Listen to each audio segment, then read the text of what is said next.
హరి ఓం. పరమేశ్వర స్వరూపైన సభకి నమస్కారం. ఒకసారి స్తోత్రాన్ని అందరం కలిసి చదువుదాం, తర్వాత వ్యాఖ్యానం ప్రారంభం చేస్తాను. ఉద్యద్భాను సహస్రకోటి సదృశాం కేయూరహారోజ్వలాం బింబోష్ఠీం స్మితదంతపంక్తిరుచిరాం పీతాంబరాలంకృతాం విష్ణుబ్రహ్మసురేంద్రసేవితపదాం తత్వస్వరూపాం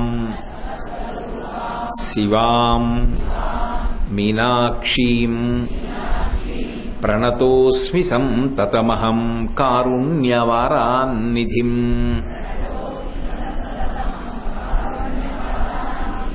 ముక్తాహారలసత్కిరీటరుచిరాం పూర్ణేందువక్త్రప్రభాం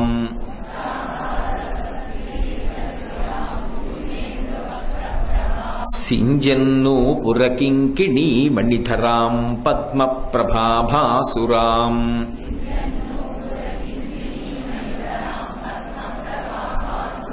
సర్వాభీష్టఫలప్రదాం గిరిసుతాం వాణీరమాసేవితాం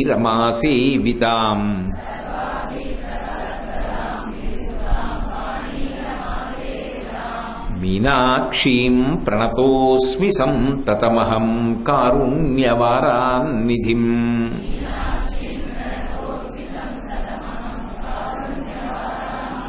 శ్రీవిద్యాం శివవామభాగనిలయాం హ్రీంకారమంత్రోజ్వలాం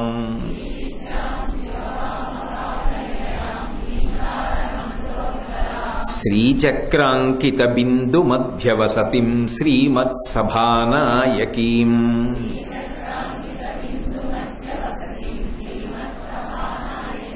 శ్రీమత్షణ్ముఖవిఘ్నరాజజననీం శ్రీమజ్జగన్మోహినీం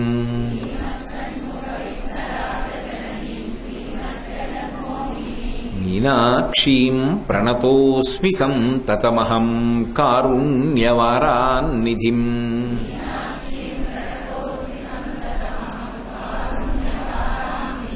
శ్రీమత్సుందరనాయకీం భయహరాం జ్ఞానప్రదాం నిర్మలాం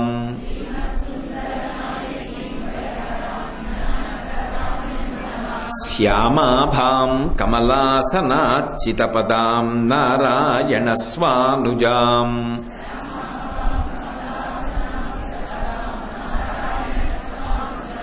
వీణావేణుమృదంగవాద్యరసికాం నానావిధాడంబికాం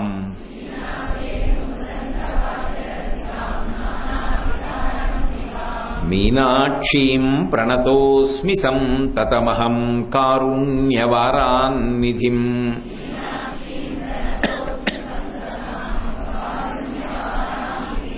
నానాయోగిమునీంద్రహృన్నివసతిం నానార్థసిద్ధిప్రదాం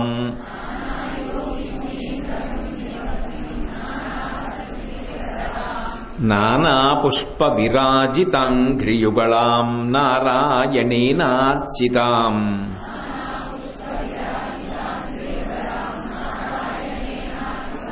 నాదబ్రహ్మమయీం పరాత్పరతరాం నానార్థతత్వాత్మికాం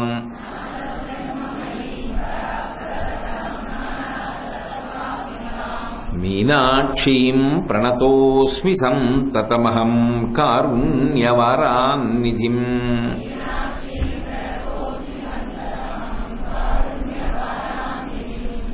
ఉద్యద్భాను సహస్రకోటి సదృశాం, ఈ మాట గురించి నిన్నటి రోజున నేను మీతో మనవి చేసి ఉన్నాను. కేయూరహారోజ్వలాం అంటారు. ఉజ్వలాం అంటే ప్రకాశించుతున్నది. శంకర భగవత్పాదులు మీనాక్షి పరదేవత యొక్క స్థూల రూపాన్ని మనందరికీ కూడా దర్శింపచేసేటప్పుడు ఈ శ్లోకంలో మొదటి పాదంలో వాడినటువంటి రెండు విశేషణాల్లోనూ కూడా అమ్మవారి యొక్క కాంతి సంబంధమైనటువంటి విషయాన్ని పరిచయం చేస్తున్నారు. ఆ విషయాన్ని మాట్లాడుతున్నారు.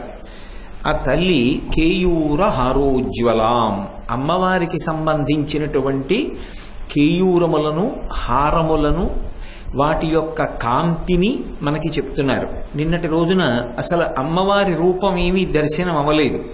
అమ్మవారి రూపం కన్నా ముందు అపారమైన ఆమె యొక్క ఎర్రని కాంతి, అది కూడా సహస్రకోటి సదృశాం, 1000 కోట్ల బాలసూర్య బింబములు ఏకకాలమునందు ఉదయిస్తే ఎంత దట్టమైన ఎర్రటి కాంతి ఏర్పడుతుందో అంత గొప్ప ఎర్రటి కాంతి ముందు కనపడింది అన్నారు. ఇప్పుడు కేయూర హారోజ్వలాం, కేయూరములు అంటే చేతులకు పెట్టుకునేటటువంటి బాహుపురులు. అగ్నిపురాణం ప్రకారం బాహుపురికి, అంగదానికి, కేయూరానికి పెద్ద తేడా ఏమి ఉండదు. భుజములకు పెట్టుకునేటటువంటి ఆభరణములు.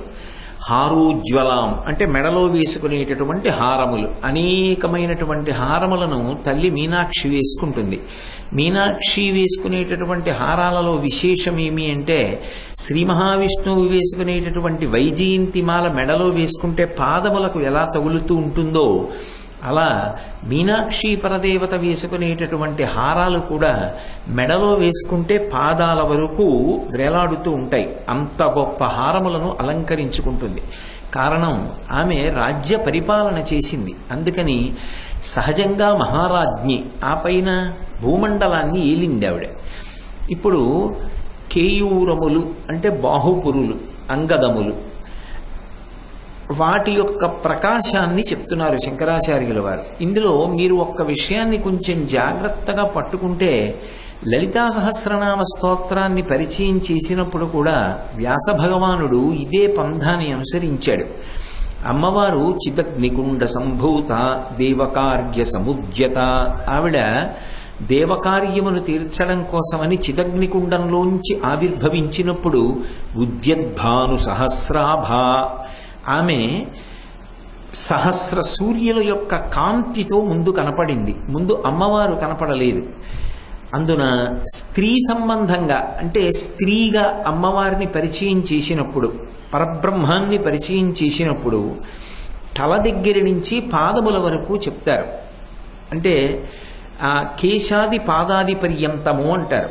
సాధారణంగా పాటించే పద్ధతి ఏమిటంటే, పరబ్రహ్మాన్ని పురుష స్వరూపంగా చెప్తే పాదాది కేశాది పర్యంతం చెప్తారు. అంటే పాదముల నుండి కేశముల వరకు, తల వరకు చెప్తారు. ఇక్కడ పరబ్రహ్మాన్ని స్త్రీ స్వరూపంగా చెప్తున్నారు కనుక యథార్థమునకు తల నుంచి పాదముల వరకు చెప్పాలి. కానీ వ్యాసుడు కూడా లలితా సహస్రనామ స్తోత్రం చేసినప్పుడు మొట్టమొదట అమ్మవారి తల గురించి చెప్పలేదు. చెప్పకుండా ఉద్యద్భాను సహస్రాభ చతుర్బాహు సమన్విత, అప్పుడు చేతులలో ఉన్న ఆయుధాలు చెప్పారు. రాగస్వరూప పాశాఢ్య క్రోధాకార అంకుశోజ్వల మనోరూపేక్షుకోదండ పంచతన్మాత్ర శాయక. ఇప్పుడు మళ్లీ కాంతి చెప్పారు. నిజారుణ ప్రభాపూర మధ్య బ్రహ్మాండ మండల, ఈ బ్రహ్మాండములనన్నింటినీ కప్పగలిగిన ఎర్రటి కాంతి మళ్లీ చెప్పారు.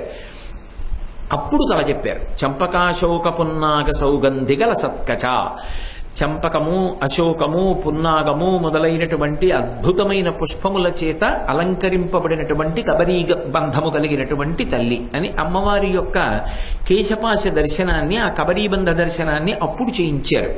ఎందుకు అసలు అలా చేయడం?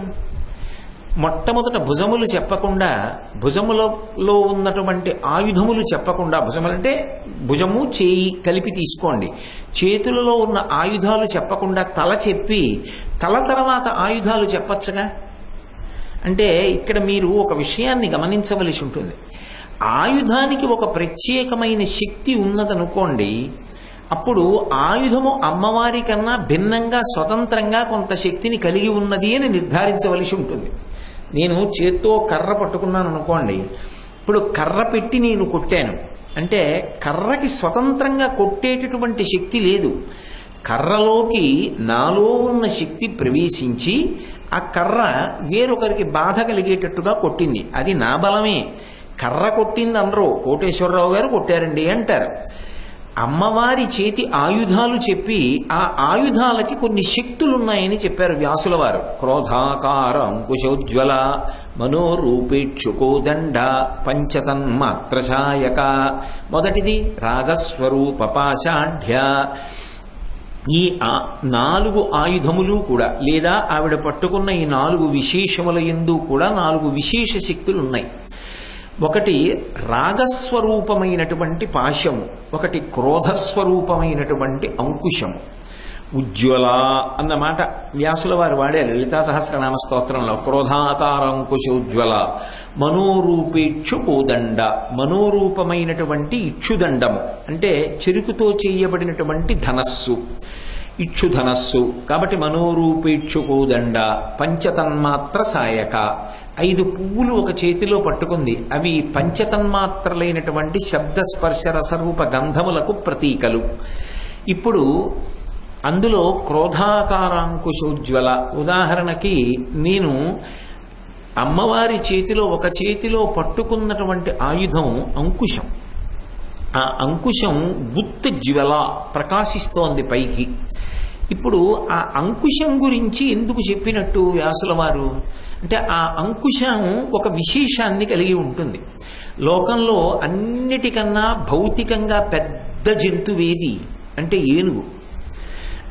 ఎంత పెద్దదో జంతువు చెప్పవలసి వచ్చిందనుకోండి, ఏనుగంత అంటాం. ఏనుగంత బలం అండి ఆయనకి, ఏనుగంత ఉన్నారండి ఆయన అంటాం. అంటే అంత పెద్దది అని. మనిషికి వచ్చేటటువంటి కోపము యొక్క స్థాయి ఎంత ఉంటుంది అంటే, దాని యొక్క స్థితిని చెప్పడం ఎవరికి కుదరదు. కోపము అన్నాను అనుకోండి, కొంత అదుపులో ఉంటుంది. క్రోధము అన్నాను అనుకోండి, అది అదుపు తప్పిపోయిందనమాట. ఇంకా అదుపు తప్పిపోయినటువంటి కోపాన్ని క్రోధం అంటారు. అప్పుడు ఆ క్రోధం ఎంతగా వశం చేసేసుకుంటుంది ఆ క్రోధం వచ్చిన వాడిని అంటే చెప్పడం కుదరదు. అందుకే ఏనుగుని నియంత్రించడానికి ఏది వాడతారు అంటే అంకుశాన్ని వాడతారు. ఆ అంకుశం పట్టుకుని మావటి ఏనుగు తల మీద పొడిచాడు అనుకోండి, దానికి విశేషమైన బాధ కలుగుతుంది. అబ్బా మళ్ళీ పొడుస్తాడేమోనని అది వశవర్తి అవుతుంది, మావటికి లొంగిపోతుంది ఆ అంకుశం చూస్తే. అలాగే క్రోధము ఎవరికి తరచుగా వస్తుందో అది వాళ్ళనే బాధ పెడుతుంది. ఎందుకంటే నాకొచ్చిన క్రోధం అవతల వారిని బాధ పెడుతుంది అని నిర్ధారించడం కుదరదు.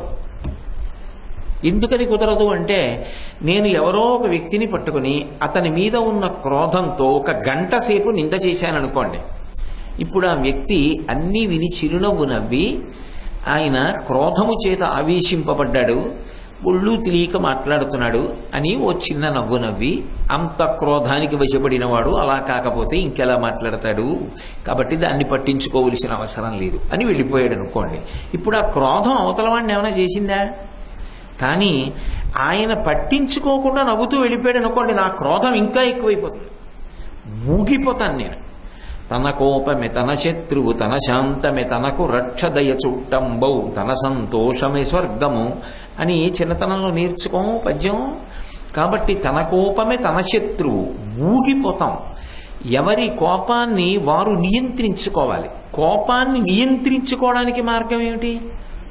ఒకటి, కోపాన్ని పరిశీలనం చేయడం రావాలి. అసలు ఈ కోపం ఎక్కడి నుంచి వస్తోంది అంటే, దానికి రావడానికి ఓ చిరునామా లేదు. ఏదో నేను ఈ ప్రవచనానికి వచ్చానంటే ఇంటి నుంచి బయలుదేరి వచ్చానండి అని చెప్పాలి. కోపం వచ్చిందంటే ఇక్కడి నుంచే పైకి వస్తుంది. కామక్రోధశ్చ లోభశ్చ దేహే తిష్టంతి తస్కరాః జ్ఞానరత్నాపహారాయ తస్మాత్ జాగ్రత్త జాగ్రత్త. ఇప్పుడు ఇక్కడి నుంచే పైకి వస్తుంది కోపం. అవకాశం కోసం వెతుక్కుంటుంటుంది. ఎప్పుడు పైకొచ్చి వీడిని రాక్షసుణ్ణి చేద్దామా అని లోపల కూర్చుంటుంది. అవకాశం దొరికిందా పైకి వస్తుంది.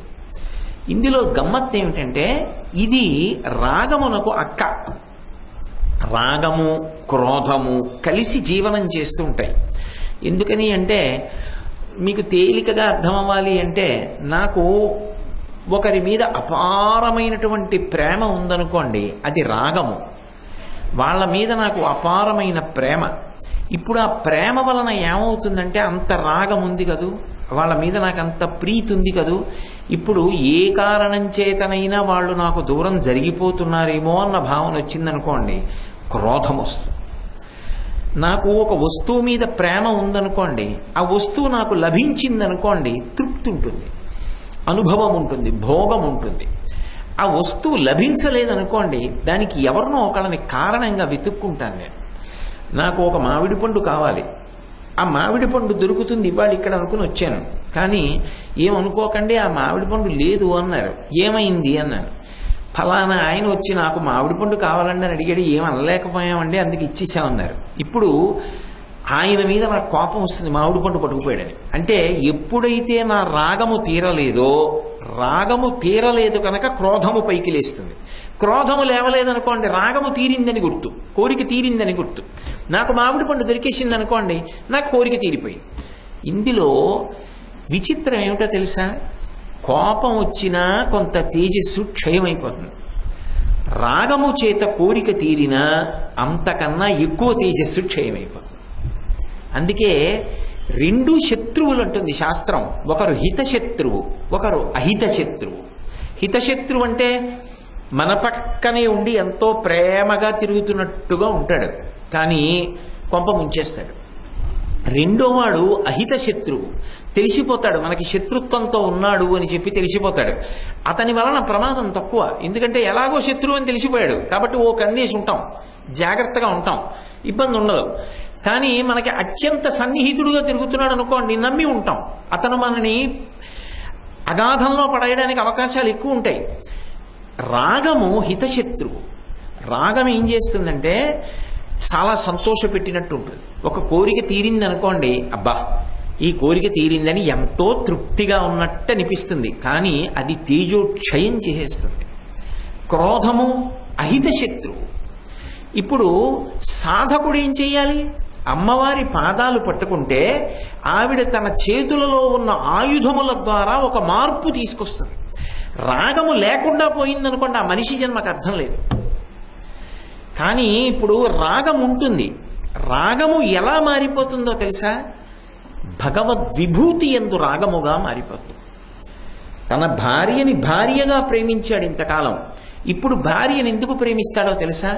అనుకూలవతి నాదు మనసులో వర్తించుకులకాంతమది ఎంత కుందు నొక్కో అంటాడు మనుచరిత్రలో ప్రవరాఖ్యుడు. అలా బహు అనుకూలవతే, ఎప్పుడూ పాపం నా వెంట తిరుగుతూ ఉంటుంది, ఎప్పుడూ నా అభ్యున్నతి కోసం ప్రయత్నిస్తుంది, ఎప్పుడూ నేను సంతోషంగా ఉండాలని చూస్తుంది, నేను మంచి పని చేస్తానంటే ఎప్పుడూ అడ్డురాదే, అన్నిటికీ నాతో సహకరిస్తుంది. పరమేశ్వరుడు నేను బాగుపడడం కోసం, నా జన్మ తరించడం కోసం ఈమెని నాకు ప్రసాదంగా భార్యగా కట్టపెట్టాడు. ఈమె నాకు పత్ని స్థానంలో లభించి ఉండకపోతే నేను ఇన్ని మంచి పనులు చేసి ఉండేవాణ్ణి కాదు. ఈమె ఈశ్వరుడి యొక్క అనుగ్రహం అని నేను భావన చేసి ప్రేమించాననుకోండి, ఇప్పుడు అది బంధనమునకు కారణము కాదు, అది ఈశ్వరుడి యొక్క విభూతిగా ప్రేమిస్తున్నాను, నేను భగవత్ ప్రసాదంగా ప్రేమిస్తున్నాను ఆ వస్తువుని. అప్పుడు అది బంధనం వెయ్యదు. అదే నా భార్య అన్న ఒక భావన నాకు కలిగిందనుకోండి, అది రాగం అవుతుంది. రాగమనకుండే లక్షణం ఏమిటంటే అది ఎప్పుడు ద్వేషం తీసుకొస్తుందో మీరు చెప్పలేరు. బాహ్యమనందు కేవల రాగం అనుకోండి, అది ఖచ్చితంగా ద్వేషమునకు కూడా కారణమవుతుంది. అంత ప్రేమ ఎక్కడ గూడు కట్టుకుపోయిందో అక్కడ చిన్న ఎడబాటు కానీ, చిన్న పొరపాటు కానీ, చిన్న అవగాహన దోషం కానీ మీరు తట్టుకోలేరు. అప్పుడు అది తీవ్రస్థాయికి వెళ్ళిపోతుంది. అందుకే పరిశీలనం అనేటటువంటిది అలవాటైతే, అమ్మవారి అనుగ్రహం కలిగిందనుకోండి, రాగం ఉంటుంది, రాగం ఎక్కడికి పోదు, కానీ అది భగవత్ ప్రసాదంగా అనుభవించడం అలవాటు. వాడికి తృప్తి ఎక్కడుంటుంది అంటే ఏదైనా ఈశ్వర సేవగా చేస్తాడు. ఓ సమాజ సేవ చేశాడు అనుకోండి, ఈశ్వరుడిగా సేవిస్తున్నాడు. 10 మందికి అన్నం పెట్టాడు అనుకోండి, భగవతి ఇన్ని ముఖాలతో అన్నం తింది. అందరూ అన్నం తిన్న తర్వాత చేతితో ఎంగిళ్ళు ఎత్తడం ఇష్టం లేక రామకృష్ణ పరమహంస తన గడ్డంతో తుడిచేవారు. ఎందుకని అంటే పరదేవత ఇన్ని ముఖాలతో ఇక్కడ అన్నం తింది అనేవారు ఆయన. ఆయన ఏం చేయనివ్వండి, అది భగవంతుని యొక్క సేవగా చేస్తూ ఉంటాడు. అప్పుడు అది ఆయన్ని బంధించదు, ఆ రాగము ఆయన్ని పాడు చెయ్యదు. దానిలోంచి ద్వేషం ఏర్పడేటటువంటి అవకాశం ఉండదు. ఎందుకని అంటే ఈశ్వరుడు ఇంతకాలం నువ్వు చేశావు కదూ, ఇప్పుడు వాడు చేస్తాడు, వాడికి అవకాశం ఇస్తాను అన్నాడు. కాబట్టి ఈశ్వరుడు ఇప్పుడు నన్ను ఏం చేశాడు, అంతకన్నా పై స్థాయిలో కూర్చుని ఇంకా దగ్గరగా జరగడానికి ఇంకో అవకాశం ఇచ్చాడు అని సంతోషిస్తాడు తప్ప ద్వేషమునకు హేతువు కాదు. అదే మీరు అలా కాకుండా ఎంత మంచి పని అప్పచెప్పండి, మీరు ఆ పనికి ఉన్న పవిత్రత కన్నా అది రాగమునకు ద్వేషమునకు కారణమైపోతుంది. ఎందుకో తెలుసా?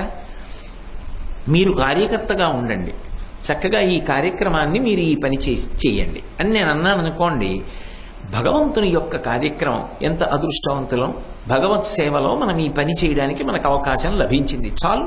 శారదా నవరాత్రుల్లో ఈ పని చేసి ఈ పని మనకి ఎవరప్పచెప్పారో వారు సంతోషపడేటట్టుగా మనం ప్రవర్తించగలిగితే మన జన్మ సార్థక్యం అనుకున్ననాడు అది భగవంతుని యొక్క విభూతి. అది తుడవడమా కడగడమా ఏం చేయడం అన్న దానితో సంబంధం ఉండదు.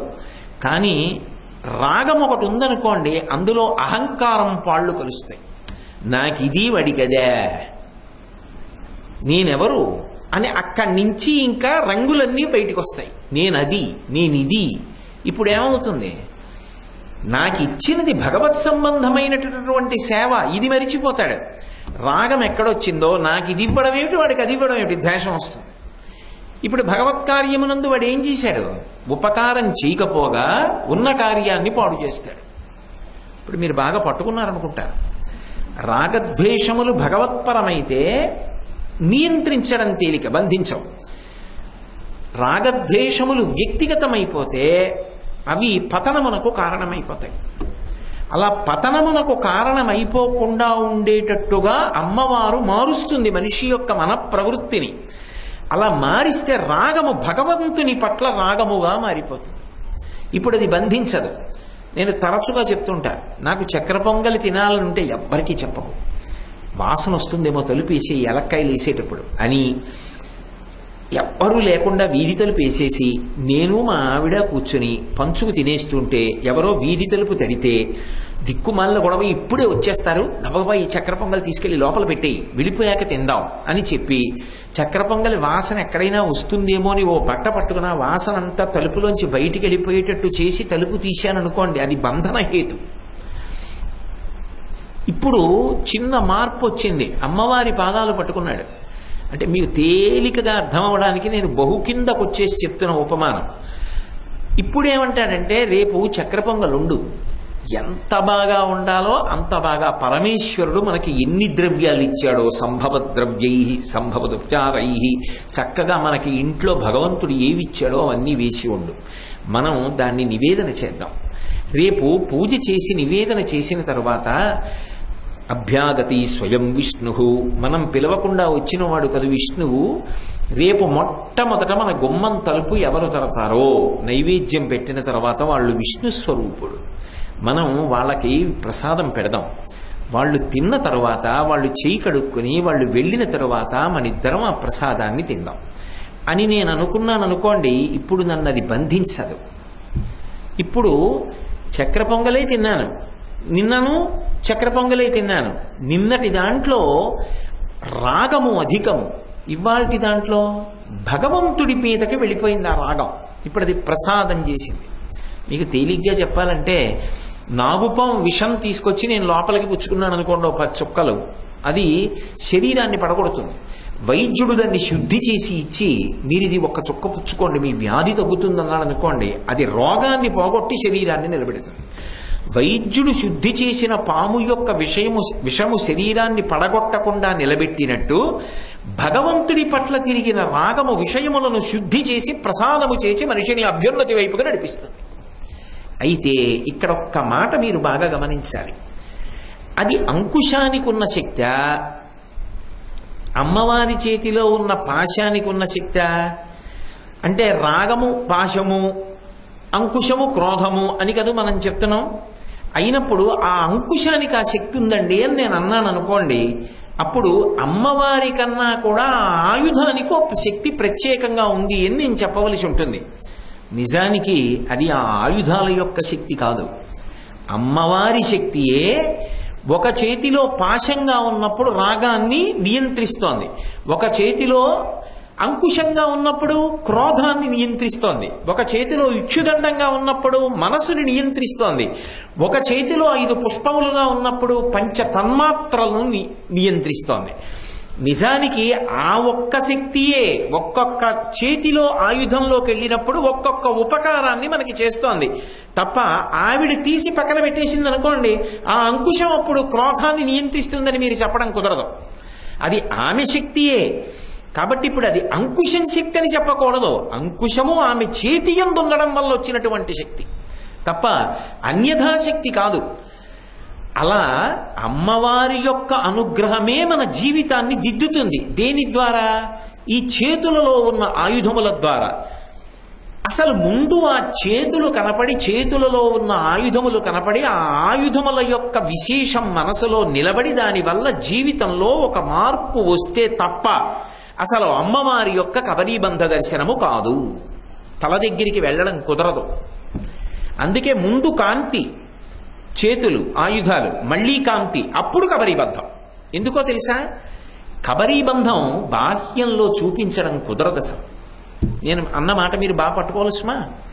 చేతిలో ఉన్న ఆయుధాలు అన్నాను అనుకోండి, నేను చూపించగలను. ఇదిగో చిత్తరువు, ఇదిగో అమ్మవారి చేతులు, ఇదిగో ఆయుధాలు చూపించగలను. కబరీబంధం చూపించండి అన్నారు అనుకోండి, అంటే జుట్టు ముడి, నా వల్ల కాదు. ఎందుకంటే కరచరణాదులతో ఉన్న మూర్తి వెనక్కి వెళ్ళి పూజ చేయకూడదు. 2, అమ్మవారి కబరీబంధం కిరీటం లోపలికి ఉంటుంది, అందుకని అసలు కనపడదు.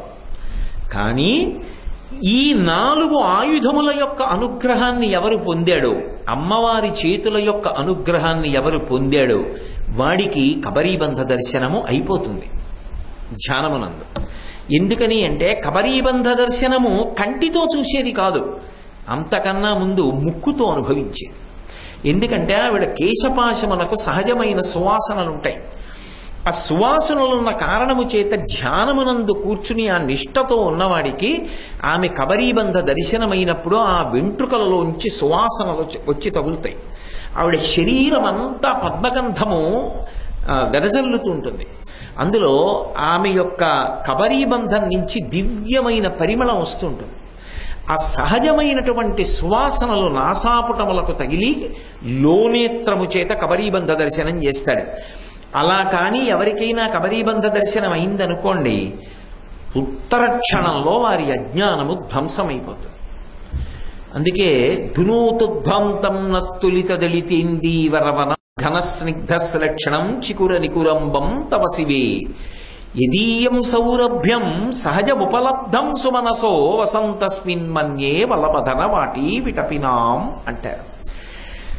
వ్యాసుడు లలితా సహస్రనామ స్తోత్రాన్ని పరిచయం చేసేటప్పుడు మొట్టమొదట చిదగ్నికుండ సంభూత దేవకార్య సముద్యత అయినటువంటి లలితాపరా భట్టారికా స్వరూపమున కన్నా ముందు ఉజ్జద్భాను సహస్రాభ అని సహస్ర బాలసూర్యుల యొక్క కాంతి ఎలా కనపడేటట్టు చేశాడో శంకర భగవత్పాదులు కూడా అమ్మవారి దర్శనం చేయించేటప్పుడు మీనాక్షి పరదేవతా స్వరూపం కాబట్టి అదే పంథాలో ముందు కాంతి దర్శనం చేయించారు.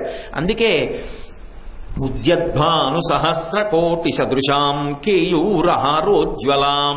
కేయూరములు అనేటప్పటికీ భుజముల యందు ఉండేటటువంటి ఆభరణములు కనుక ఇప్పుడు ఆ తల్లి యొక్క కేయూరములు కనపడ్డాయంటే భుజములు, చేతులు, చేతుల యందున్న ఆయుధములు కనపడ్డాయని గుర్తు. అయితే మీనాక్షికి 4 చేతులు కావు కదండి, మీనాక్షికి 2 చేతులు కదా ఉన్నాయి. మరి మీరు 4 చేతుల గురించి మాట్లాడుతున్నారుగా అంటారేమో. మీకు నేను ఇక్కడ ఒక విషయం చెప్పవలసి ఉంటుంది. మిగిలినటువంటి అందరు దేవతల యొక్క స్వరూపం ఒకెత్తు, మీనాక్షి పరదేవతా స్వరూపం ఒక్కటి ఒకెత్తు. ఎందుకో తెలుసా? అమ్మవారిని పరబ్రహ్మస్వరూపంగా భావన చేస్తే దానికి మొట్టమొదటి గుర్తు ఏమిటంటే ఆవిడ కనురెప్ప వెయ్యదు. ఎందుకని అంటే ఆవిడ కనురెప్ప వేసిందనుకోండి ఈ సమస్త బ్రహ్మాండములు లయమైపోతాయి. అందుకే ఉన్మేష నిమిషోత్పన్న విపన్న భువనావళి.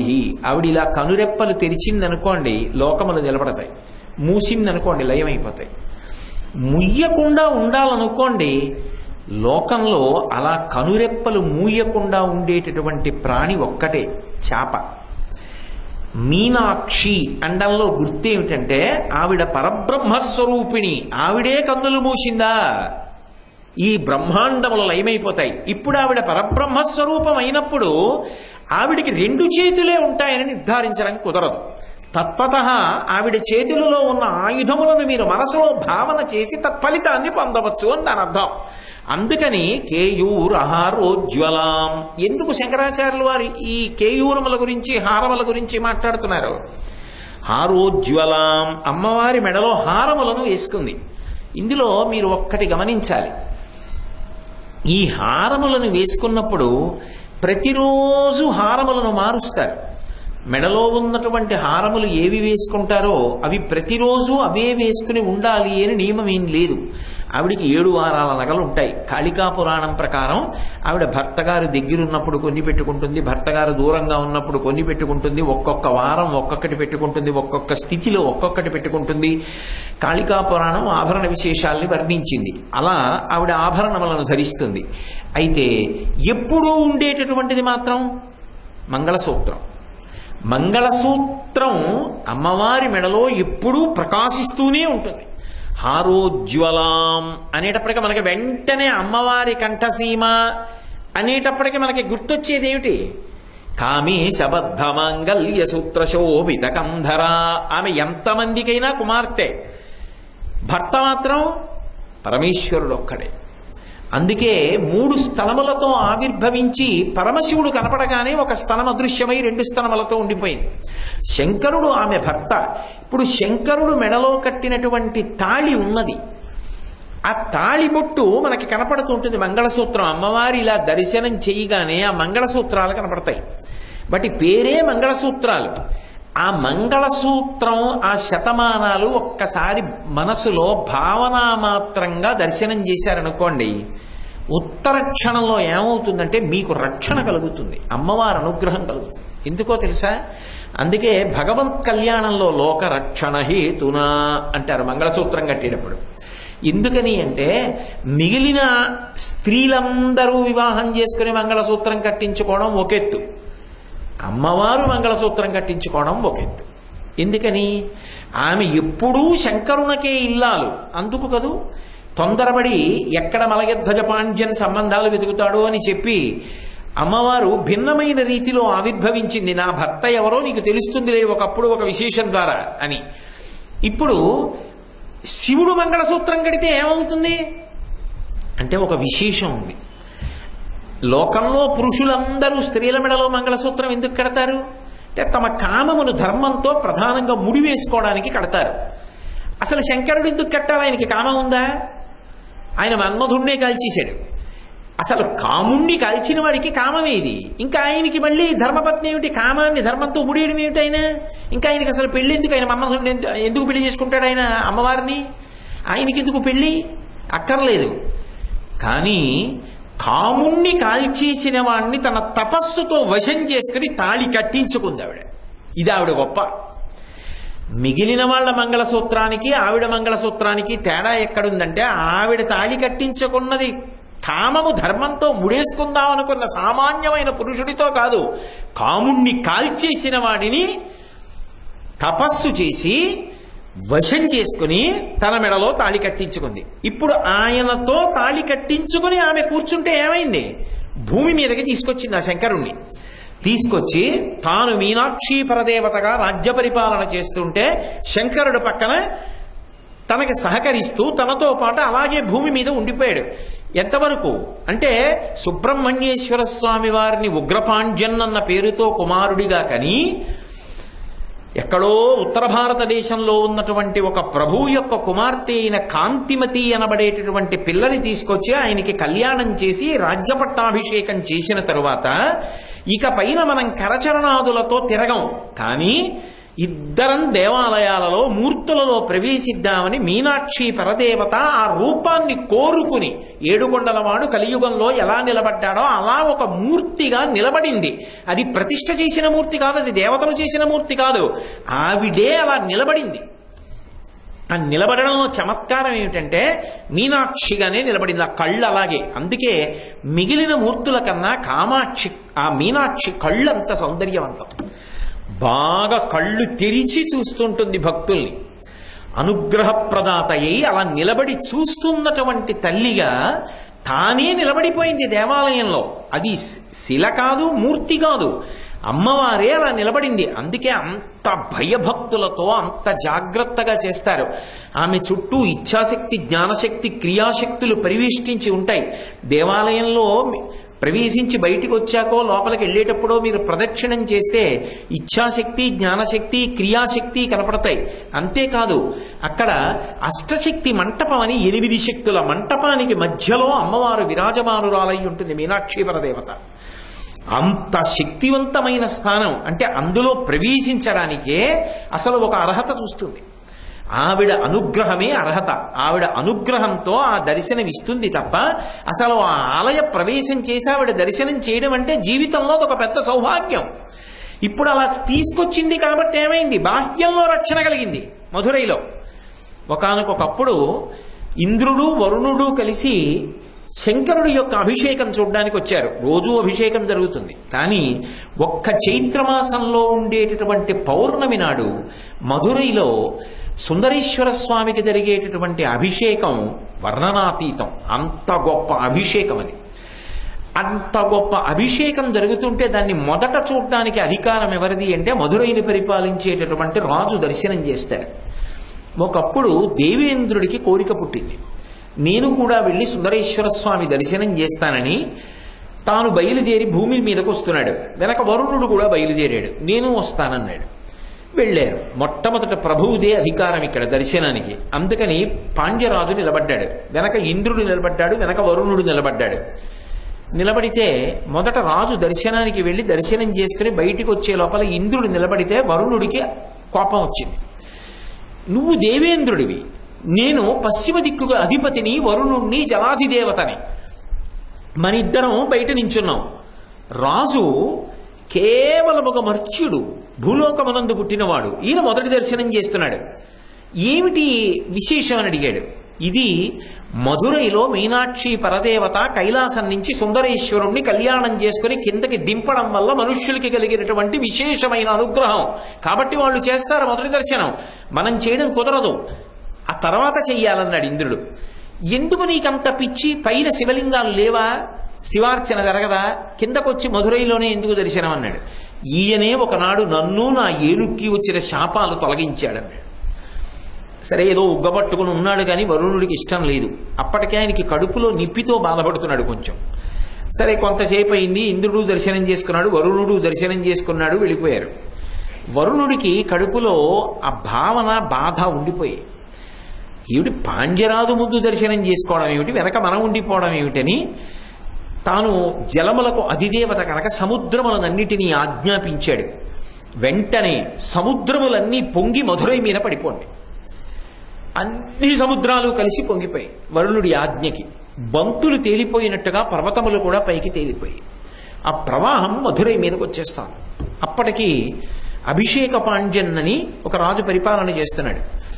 ఆయన ఏం చెయ్యాలో అర్థం కాక గబగబా దేవాలయంలోకి వెళ్ళాడు. వచ్చేస్తోంది ప్రవాహం, పర్వతములను కూడా పైకి తీసిందన్నారు. తిన్నగా వెళ్ళి శంకరుడి దేవాలయంలో నేల మీద పడి ఆయనతో గొణిగాడు. శివ, మీరు తప్పెవరు రక్షిస్తారని. నేను మీతో మనవి చేసింది అదే మధురై గొప్పతనం. అమ్మవారి గొప్పతనం ఎక్కడ అంటే శంకరుణ్ణి కూడా తీసుకొచ్చి భూమి మీద నిలబెట్టింది. ఇప్పటికీ మధురైలో సుందరేశ్వరుడి దేవాలయంలోకి వెళ్ళి మన కష్టాన్ని గొణిగితే చాలు అంటారు. అందుకే విన్నాడు స్వామి. అలాగా అని వెంటనే శివలింగంలోంచి లేచి నిలబడి తన జటని పెరికి ఒక దెబ్బ కొట్టాడు. అందులోంచి 4 మేఘములు పుట్టాయి. మేఘమునకున్న లక్షణం ఏమిటి, సముద్రంలో ఉన్న ఉప్పు నీరు తాగి తీయటి నీరుగా మార్చి తీసుకొచ్చి వర్షిస్తుంది. మీరు వెళ్ళి ఆ వరుణుడేవో సముద్రాలన్నిటినీ పొంగమన్నట్ట, ఆ ప్రవాహం వస్తోందట, తాగియండి అన్నాడు. ఈ 4 మేఘములు వెళ్ళి ఆయన జటలోంచి పుట్టినవి ఆ సముద్రములలో ఉన్న నీరంతా తాగేశాయి. మొత్తం నీరు ఎండిపోయి వరుణుడికి కబురెళ్ళింది, నువ్వు పంపించిన సముద్రాలన్నీ ఎండిపోయాయి. సముద్రాలు ఎండిపోవడం ఏమిటి, ఇదేదో విచిత్రం, ఇది శివలీల కాదు. శివుడి సంగతి నేను చూస్తా, అంత గొప్పవాడా, ఒక్క మధురైని పాడు చేయడం కోసం నేను ప్రయత్నిస్తానని చెప్పి ఇంద్రుని పక్కన స్నేహం ఉంది కాబట్టి మేఘములను పిలిచి మధురై నగరం అంతా మునిగిపోయే వరకు మీరు అలా వర్షిస్తూనే ఉండండి అని పంపించాడు. ఆయన ఆజ్ఞ, బయలుదేరి వచ్చే మేఘాలు. మళ్ళీ రాజుగారు వెళ్ళి శివాలయంలో పడి వేడుకున్నాడు, శంకరా మీరే కాపాడాలి. మళ్ళీ బ్రహ్మాండమైనటువంటి మేఘాలు వరుణుడి యొక్క ఆదేశం మేరకు వచ్చాయి. మధురై అంతా కూడా మునిగిపోయే వరకు వర్షాలు పడతాయిట. శంకరుడు చూసి ఇత పూర్వం తన జట ఒకటి కొట్టినప్పుడు ఏర్పడిన 4 మేఘములను పిలిచి అన్నాడు, ఈసారి మీరు మధురై నగరాన్నంతటినీ ఆచ్ఛాదించండి. ఇంటి మీద కప్పు ఎలా ఉంటుందో, ఎంత వర్షం పడ్డా లోపలికి రాదో అలా మధురై నగరాన్ని మీ నలుగురు వెళ్ళి ఆచ్ఛాదించండి. ఒక వాన చినుకు పడడానికి వీల్లేదు మధురైలో. అవి 4 కూడా పైన ఆచ్ఛాదనగా నిలబడ్డాయి. అలా మబ్బులు కురుస్తూనే ఉన్నాయి. కురిసిన నీరు ఏమైపోయిందో ఎవరికీ తెలియదు. మధురైలో ఎవరి పని వాళ్ళు చేసుకుంటున్నారు. చక్కగా మబ్బులు పడిన వర్షాలన్నింటినీ తాగేస్తున్నాయి. 2 రోజులైంది, 3 రోజులైంది. గోవింద పట్టాభిషేకంలో 7 రోజులు ఇంద్రుడు వాన కురిపించినట్టే అయిన తర్వాత వరుణుడు అడిగాడు, ఏమైంది మధురై అన్నాడు. ఏమైంది మధురై, ఎవడి పని వాడు చేసుకుంటున్నాడు చూడన్నాడు. పైనుంచి చూశాడు, చక్కగా ఉంది హాయిగా. అదేమిటి వర్షం పడుతోంది కదా, మబ్బులు ఎక్కడ అన్నాడు. ఇత పూర్వం నువ్వు పంపించిన సముద్రాల్ని ఏ పరమశివుడి యొక్క జటాజూటంలోంచి కొట్టినప్పుడు ఉత్పన్నమైన 4 మేఘములు తాగేశాయో ఆ 4 మేఘములే ఇప్పుడు కూడా ఆచ్ఛాదించి మధురైని కాపాడుతున్నాయి. అది శివానుగ్రహం అన్నారు. అప్పుడు బుద్ధి తెచ్చుకొని పరుగు పరుగున వెళ్ళి సుందరేశ్వర స్వామి వారి పాదముల మీద పడి క్షమాపణ చెప్పి తన అధికారం నిలబెట్టమని వేడుకున్నాడు. అందుకే ఇప్పటికీ కూడా వాంగ్మయంలో మధురైకి ఒక విచిత్రమైన పేరుంది. 4 కప్పుల నగరము అని పిలుస్తారు. ఎందుకని అంటే 4 మేఘములు కప్పుగా నిలబడ్డాయి కాబట్టి, అచ్చూరుగా ఆచ్ఛాదనగా నిలబడ్డాయి కాబట్టి 4 కప్పుల నగరం మధురై అని పేరు ఇప్పటికీ. అంటే రక్షణ కొరకు శంకరుణ్ణి భూమి మీదకి దింపింది ఆవిడ మంగళసూత్రం కట్టించుకుని. ఆయన కట్టలేదు, ఆవిడ కట్టించుకుంది. ఎవరితో? కాముణ్ణి కాల్చిన వాడితో కట్టించుకుంది. కాబట్టి మనకి తండ్రి దొరికాడు, సృష్టి లభించింది. ఇది ఆమె యొక్క విజయం. కాబట్టి ఆ తల్లికి మనందరం రుణపడి ఉన్నాం. ఆ మీనాక్షి పరదేవత, ఆ కాంతి, ఆ పేరు కనపడగానే ఆ కేయూరహారోజ్వలాం, ఆ కేయూరములు హారముల గురించి వినపడగానే ఆమెతో మనకి ఉన్న అనుబంధం, ఆవిడ మన తల్లి, ఆవిడ అనుగ్రహం లేని నాడు మన బ్రతుకు లేదు. ఆమె శంకరుణ్ణి కూడా మన కొరకు కిందకి దింపినటువంటి తల్లి అని 2 చేతులెత్తి నమస్కరించడం కోసమని జగద్గురువులైనటువంటి శంకరాచార్యుల వారు మొట్టమొదట ఈ విశేషాల్ని శ్లోకాల్లోకి తీసుకొచ్చారు. అందుకని ఉద్యద్భాను సహస్రకోటి సదృశాం కేయూరహారోజ్వలాం బింబోష్ఠీం. బింబోష్ఠీం అంటే బింబఫలం అంటే దొండపండు. ఎర్రటి దొండపండు ఎలా ఉంటుందో అమ్మవారి యొక్క పెదవి అలా ఉంటుంది. అధరం అంటారు, అంటే కింది పెదవి. పై పెదవి గురించి కాదు మాట్లాడుతున్నది. కింది పెదవి అంత ఎర్రగా ఉంటుంది అని. అయితే ఇక్కడ మీరు ఒక్క విషయాన్ని బాగా జ్ఞాపకం పెట్టుకోవాలి. దీని గురించిన ప్రస్తావన ఎందుకు వస్తుంది అంటే, అమ్మ అన్న భావనతో ఆ అమ్మవారి యొక్క రూపాన్ని వర్ణించేటప్పుడు శంకర భగవత్పాదులు ఒక బాలుడిగా నిలబడి పరమ వైభవోపేతమైన స్తోత్రాన్ని మనకి అందించారు. తర్వాత మీరు కొంచెం జాగ్రత్తగా గమనించగలిగితే ధ్యానమునందు ఒక విశేషం ఉంటుంది. ఏమిటా విశేషం అంటే, మాతృత్వాన్ని ధ్యానంలో భక్తుడు ఎక్కడ అనుభవిస్తాడో తెలుసా? అమ్మవారి కింది పెదవి దర్శనంలో అనుభవిస్తాడు. ఎలా అంటే, పరమ ప్రేమ కలిగిందనుకోండి, అమ్మ ఏం చేస్తుంది? ఏదో ఒకటి పెడు, తినరా నాన్న అంటుంది. అమ్మ అంటేనే పెట్టడం కదండి, తినమంటుంది. బిడ్డకి ప్రేమ కలిగిందనుకోండి, ఏం చేస్తాడు? అమ్మ తాగమ్మా, అమ్మ తినమ్మా అంటాడు, నైవేద్యం పెడతాడు. అమ్మవారు ఏం చేయాలి? నేనేదో ఇంత తేనె పట్టుకెళ్ళి పెట్టి, అమ్మ తాగమ్మా, అమ్మ తాగమ్మా, అమ్మ మీనాక్షి ఈ తేనె తాగమ్మా, నాకున్నది పెట్టానమ్మా అన్నాను అనుకోండి, మరి ఆవిడ ఉద్యద్భాను సహస్రకోటి సదృశాం, ఆ అరుణ కాంతి కారుణ్యము అని చెప్పాను నేను. అంత ప్రేమ ఉన్న తల్లి ఏం చెయ్యాలి? తాగాలా వద్దా? ఇప్పుడు ఆవిడ నేను ఇచ్చినటువంటి తేనె పాత్ర పట్టుకుని తాగుతోంది. ఆవిడ తాగుతున్నప్పుడు పై పెదవి కనపడుతుందా, కింది పెదవి కనపడుతుందా? నాకు ఆవిడ తాగుతున్నప్పుడు ఆవిడ కింది పెదవి కనపడుతుంది. తాగుతోంది అనడానికి గుర్తు ఏమిటంటే, ఆ కింది పెదవి పాత్రకి కిందకు వస్తుంది. దాన్ని నేను ఇంకంత వర్ణించవలసిన అవసరం ఏముందండి? 2 కంఠంలో గుటక పడినట్టుగా తెలుస్తుంది. దీని చేత మనసు గొప్ప ఆర్ద్రతని పొందుతుంది. నా తల్లి స్వీకరించింది. భావనామాత్ర సంతుష్టాయై నమో నమః. ఆ భావనలో అమ్మవారు తాగారు. అమ్మ కడుక్కో అని కొంచెం నీళ్ళు ఇచ్చినప్పుడు ఆవిడ ఏవి తడుపుకుంటుంది? పెదవులు తడుపుకుంటుంది. మళ్ళీ పొడిబట్ట ఇచ్చినప్పుడు పెదవులు తుడుచుకుంటుంది. అది ధ్యానమునందు ఒక యోగి అనుభవించేటటువంటి ఒక అద్భుతమైనటువంటి స్థితికి పరాకాష్ట. అయితే ఇందులో ఒక విశేషం, అసలు నిజంగా మూకశంకరులకి కామాక్షి పరదేవత తత్వత కామాక్షి ఒకటి, మీనాక్షి ఒకటి, విశాలాక్షి ఒకటి, అన్నపూర్ణ ఒకటి కాదుగా. మూకశంకరులకి కామాక్షి పరదేవత యొక్క క్రింది పెదవిని చూశారు, అధరాన్ని, ఆ ఎర్రటి దొండపండు లాంటి పెదవిని. ఆయన శ్లోకం చెప్పవలసి వచ్చింది.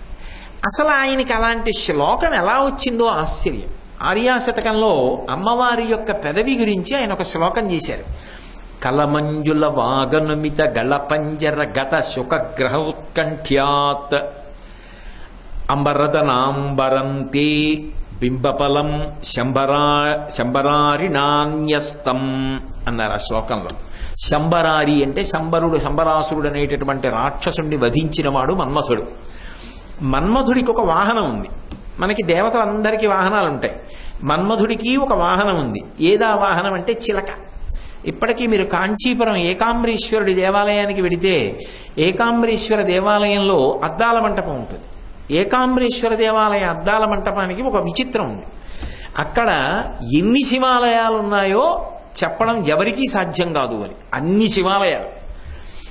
కాంచీపురం వెడితే ఇన్ని శివాలయాలు దర్శనం చేసిన ఫలితం ఎలా అంటే ఏమన్నారంటే, ఏకాంబరేశ్వర దేవాలయంలో ఉన్నటువంటి అద్దాల మంటపంలో ఊయలలో పడుకున్నటువంటి కామాక్షి ఏకాంబరేశ్వరుల మూర్తుల్ని చూసి అద్దంలోకి అటు ఇటు చూస్తే కాంచీపురంలో ఉన్న శివాలయాలన్నీ వాడు ఆ రోజు దర్శనం చేశాడని వాడి ఖాతాలో వేసేయమన్నారు. అయితే చిత్రం ఏమిటో తెలుసా, అద్దాల మంటపంలో ఏకాంబరేశ్వరుడు కామాక్షి పడుకున్న గది ముందు స్తంభాలుంటాయి. ఆ స్తంభాలలో చిలకల మీద రతీమన్మథులుంటారు. చూసి తీరాల శిల్పాన్ని. అక్కడ ఇక్షుదండాన్ని పట్టుకొని ఆ ధన పౌష్పం మౌర్వీ మధుకరమయీ పంచవిశిఖ ఇక్షుదండం పట్టుకుంటాడు. ఆ పూలతో చేయబడినటువంటి ధనస్సుని కూడా పట్టుకుంటాడు. ఆ పూల బాణాలు వేస్తుంటాడు. ఆ తుమ్మెదలతో చేసినటువంటి వింటి నారి ధన పౌష్పం మౌర్వీ మధుకరమయీ పంచవిశిఖ, పూల ధనస్సు, వింటినారి తుమ్మెదలతోటి పూల బాణములు మన్మథుడివి. ఆ చిలకల మీద కూర్చుని రతీమన్మధులిద్దరూ ప్రయాణం చేస్తూ ధనస్సుకి ఎక్కుపెట్టి బాణాలు వేస్తున్నటువంటి సన్నివేశం చెక్కబడి ఉంటుంది. అది నిజంగా ఎంత గొప్పగా చెక్కాడురా అనిపిస్తుంది. అలాగే మధురైలో కూడా కొన్ని విశేషాలు ఉన్నాయి. మీ చేత ధ్యానం చేయిస్తాయి అవి. ఒక సామాన్యమైనటువంటి స్త్రీ బిడ్డల్ని పోషించుకోవడానికి చేత్తో ఒక బుట్ట పట్టుకొని ఆమె ఏదో అందులోకి కొన్ని గింజలు పట్టుకొని అమ్మకం కోసం వెళుతూ ఉంటుంది. ఆ వచ్చిన డబ్బులతో పిల్లల్ని పోషించాలి. ఆమె దగ్గర 6 పిల్లలు ఉంటారు. 6 పిల్లలు ఆ శిల్పంలో ఎక్కడున్నారో చూపించడానికి మీకు 1 గంట సేపు పడుతుంది. 1 గంట పడుతుంది. ఇలా చూడగానే తెలియరు అసలు. అలా తెలియడానికి వీలు లేకుండా చెక్కాడు శిల్పి. మీరు ఎంతో జాగ్రత్తగా వెతికితే దొరుకుతారు 6 పిల్లలు. ఇదిగో 6 పిల్లల తల్లి అందుకు బుట్ట పట్టుకుని ఎడుతోంది, అన్నం సంపాదించుకొచ్చి పిల్లలకి పెట్టుకోవడానికి అని చెప్పడానికి. అయితే విచిత్రం ఏంటంటే గోరు కొద్దిగా పెరిగిన గోరు, కొద్దిగా తరిగిన గోరుతో సహా శిల్పాలు అంత గొప్పగా చెక్కాడు శిల్పి అక్కడ. మధురై అంతే. ఇంకా ఆ మధురై ఒక శిల్పం చూడడానికి 1 గంట సేపు పడుతుంది. అంటే మధురై చూడడానికి ఎన్నాళ్ళు పడుతుంది? అసలు నిజంగా మధురై ఎంత అనుభవించాలంటే అంత గొప్ప మధురై. కాబట్టి మన్మధుని యొక్క వాహనం చిలుక. మళ్ళీ వెనక్కి రండి, నేనేదో ఏకాంబరేశ్వరుడు దేవాలయం స్తంభం చిలకలు ఇవన్నీ చెప్పాను. ఆ చిలక ఓసారి తప్పిపోయింది. వాహనాలు కూడా ఒక్కొక్కసారి వెళ్ళిపోతుంటాయి కదండి, ఎవరో పట్టుకుపోతుంటారు. మన వాహనం అనుకోండి, దానంతట అది వెళ్ళిపోదు. నేనేదో దాన్ని ప్రారంభం చేసి ఎక్కి వెళ్ళిపోతే వెళ్తుంది తప్ప, దాన్ని ఎత్తుకుపోవాలంటే ఇంకోటి ఎవరో దాన్ని తీసుకుపోవాలంతే తప్ప. కోటేశ్వరరావు ఎలాగో ఇవాళ రాత్రి ఇంట్లోకి వెళ్ళిపోయాడు, రేపు పొద్దున 10 గంటలకు కానీ కిందకి రాడలే మళ్ళీ, ఈలోగా నేను అలా మా చుట్టాల ఇంటికి వెళ్ళొస్తానని అదేం వెళ్ళదుగా. వాహనం తనంత తాను వెళ్ళిపోదు. కానీ దేవతల వాహనాలు అలా కాదు, అవి ప్రాణంతో ఉంటాయి. అందుకని అది ఎటు వెళ్ళిపోయిందో వెళ్ళిపోయిందో. ఒకసారి చిలక కనపడలేదు, వెతుక్కుంటూ తిరుగుతున్నాడు మన్మధుడు. ఆ చిలకని పిలుస్తూ తిరుగుతున్నాడు. ఒక చోట చిలక పలుకు అంటారు కదా, అలా తన చిలక పలుకు లాంటి పలుకు ఒకటి వినపడింది. ఎక్కడ? కలమంజుల వాగనుమిత గళపంజర గత సుఖగ్రహ ఉత్కంఠ్యాత్. అమ్మవారి మేడ, ఆ మేడలో అమ్మవారి దగ్గరికి వెళ్ళాడు. వెళితే అమ్మవారు ఏదో అవ్యక్త మధుర ధ్వని, అంటే అది మాట కూడా కాదు, హా అన్నట్టుగా అంది. అంటే అది తన చిలక పలుకే అని అర్థమైంది. తన చిలక ఎక్కడుంది ఇప్పుడు? పంజరంలో దాచేశారు. పట్టుకున్న వాళ్ళు ఏం చేస్తారు? పంజరంలో పెట్టేస్తారు. ఏ పంజరంలో పెట్టేసింది అమ్మవారు? తన కంఠంలో పెట్టేసుకుంది. ఇప్పుడు అమ్మవారి కంఠం అనేటటువంటి పంజరంలో మన్మధుడి చిలక కూర్చుని చిలక పలికితే ఎలా ఉంటుందో ఆవిడ పలుకు అలా ఉంది. ఇప్పుడు అమ్మ, నా చిలకని నీ కంఠంలో పెట్టేసుకున్నావు, నా చిలక నాకు ఇచ్చేయంటే నేను నీ దొంగతనం చేశానా అంటుంది. పైగా మహాభక్తుడు మన్మధుడు, అలా ఎలా అడుగుతాడు అమ్మవారిని? అడగలేడు. అలాగని అడగకుండా ఊరుకుంటే వాహనం లేదు. దేవతలు మళ్ళీ ఇంకో వాహనం తెచ్చుకోవడాలు అలా ఉండవు వాళ్ళకి. అందుకని ఎలా ఇప్పుడు ఆ వాహనం మళ్ళీ ఎలా సమకూర్చుకోవాలి, ఎలా బయటికి తెప్పించాలి ఆ వాహనాన్ని ఆలోచన చేశాడు. ఓ పని చేద్దాం, చిలక్కి అత్యంత ప్రీతిపాత్రమైంది ఏమిటి? దొండపండు. దొండపండు ఎర్రగా ఉంటుంది. దొండపండు అక్కడ పెట్టారనుకోండి, చిలక చటుక్కుని వచ్చి కొరుకుతుంది. ఇప్పుడు తన చిలక ఎదురుగుండా కనపడింది అనుకోండి, అమ్మ నా చిలకని ఇచ్చేవా నచ్చు చూపించి. అందుకని ఆయన ఏం చేశాడంటేట, మన్మధుడు ఒక ఎర్రటి దొండపండు తీసుకొచ్చి ఇక్కడ పెట్టేట అమ్మవారికి. అదే అమ్మ నీ పెదవయింది, ఎందుకంటే మన్మధుడు తన చిలకని బయటికి తెచ్చుకోవాలనుకున్నాడు. నిజానికి చిలక లేదు కంఠంలో. ఆవిడ కంఠంతో మాట్లాడితే మన్మధుడి వాహనమైన చిలక పలుకులా ఉంటుంది. ఇది మాట కాదు, ఒక ధ్వని. హా అందనుకోండి, అది అంత మధురంగా ఉంటుంది అని మూకశంకరులు అమ్మవారి యొక్క క్రింది పెదివి గురించి అంత గొప్ప వర్ణన చేశారు. కాబట్టి బింబోష్ఠీం, అసలు రహస్యం ఏమిటంటే ఆవిడ యొక్క పెదవిని దర్శనం చెయ్యడము అంటే అది వాక్కులకు స్థానం. ఆ తల్లి యొక్క అనుగ్రహ విశేషంగా సరస్వతీ కటాక్షాన్ని పొందడం. రెండు యోగి తాను ఏ పదార్థాన్ని పరదేవతకి ఇచ్చాడో పరదేవత దాన్ని స్వీకరిస్తూ ఉండగా పాత్ర చేత ముక్కు అవి కప్పబడిన నిజానికి కింది పెదివి మాత్రమే దర్శనము.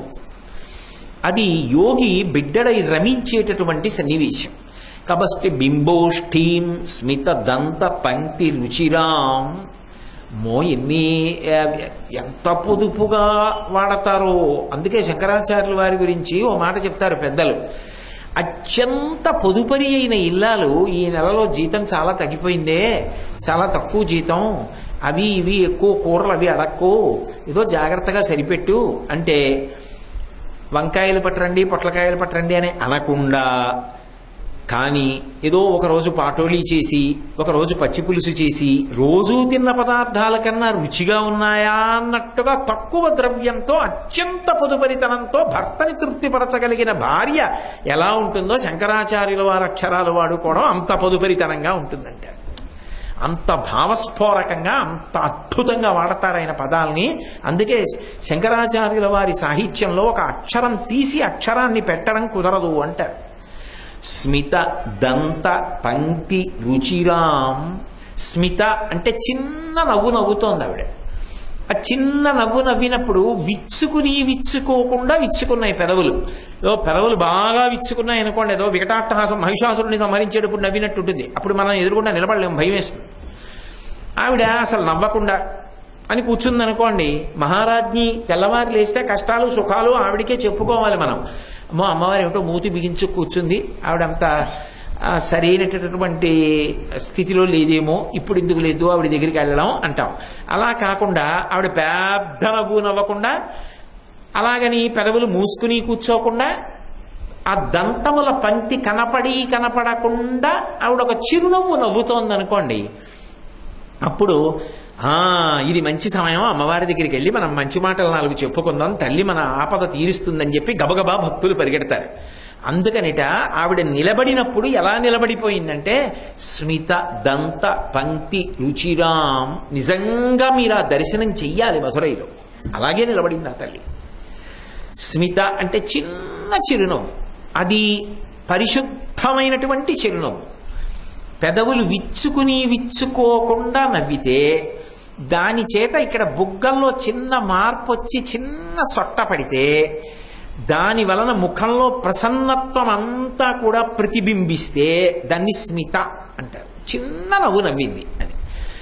ఆ చిన్న నవ్వు వెనక శుద్ధత్వము, మాతృత్వము అన్నిటినీ మించి మనం స్వాతంత్ర్యంతో అమ్మవారి దగ్గరికి వెళ్ళి, అమ్మా అమ్మా నన్ను అనుగ్రహించవా అమ్మా, నన్ను కాపాడవా అమ్మా అని కష్టం చెప్పుకోవడానికి వీలుగా ఒక మహాసామ్రాజ్ఞి అలా నిలబడింది పరిపాలకురాలు.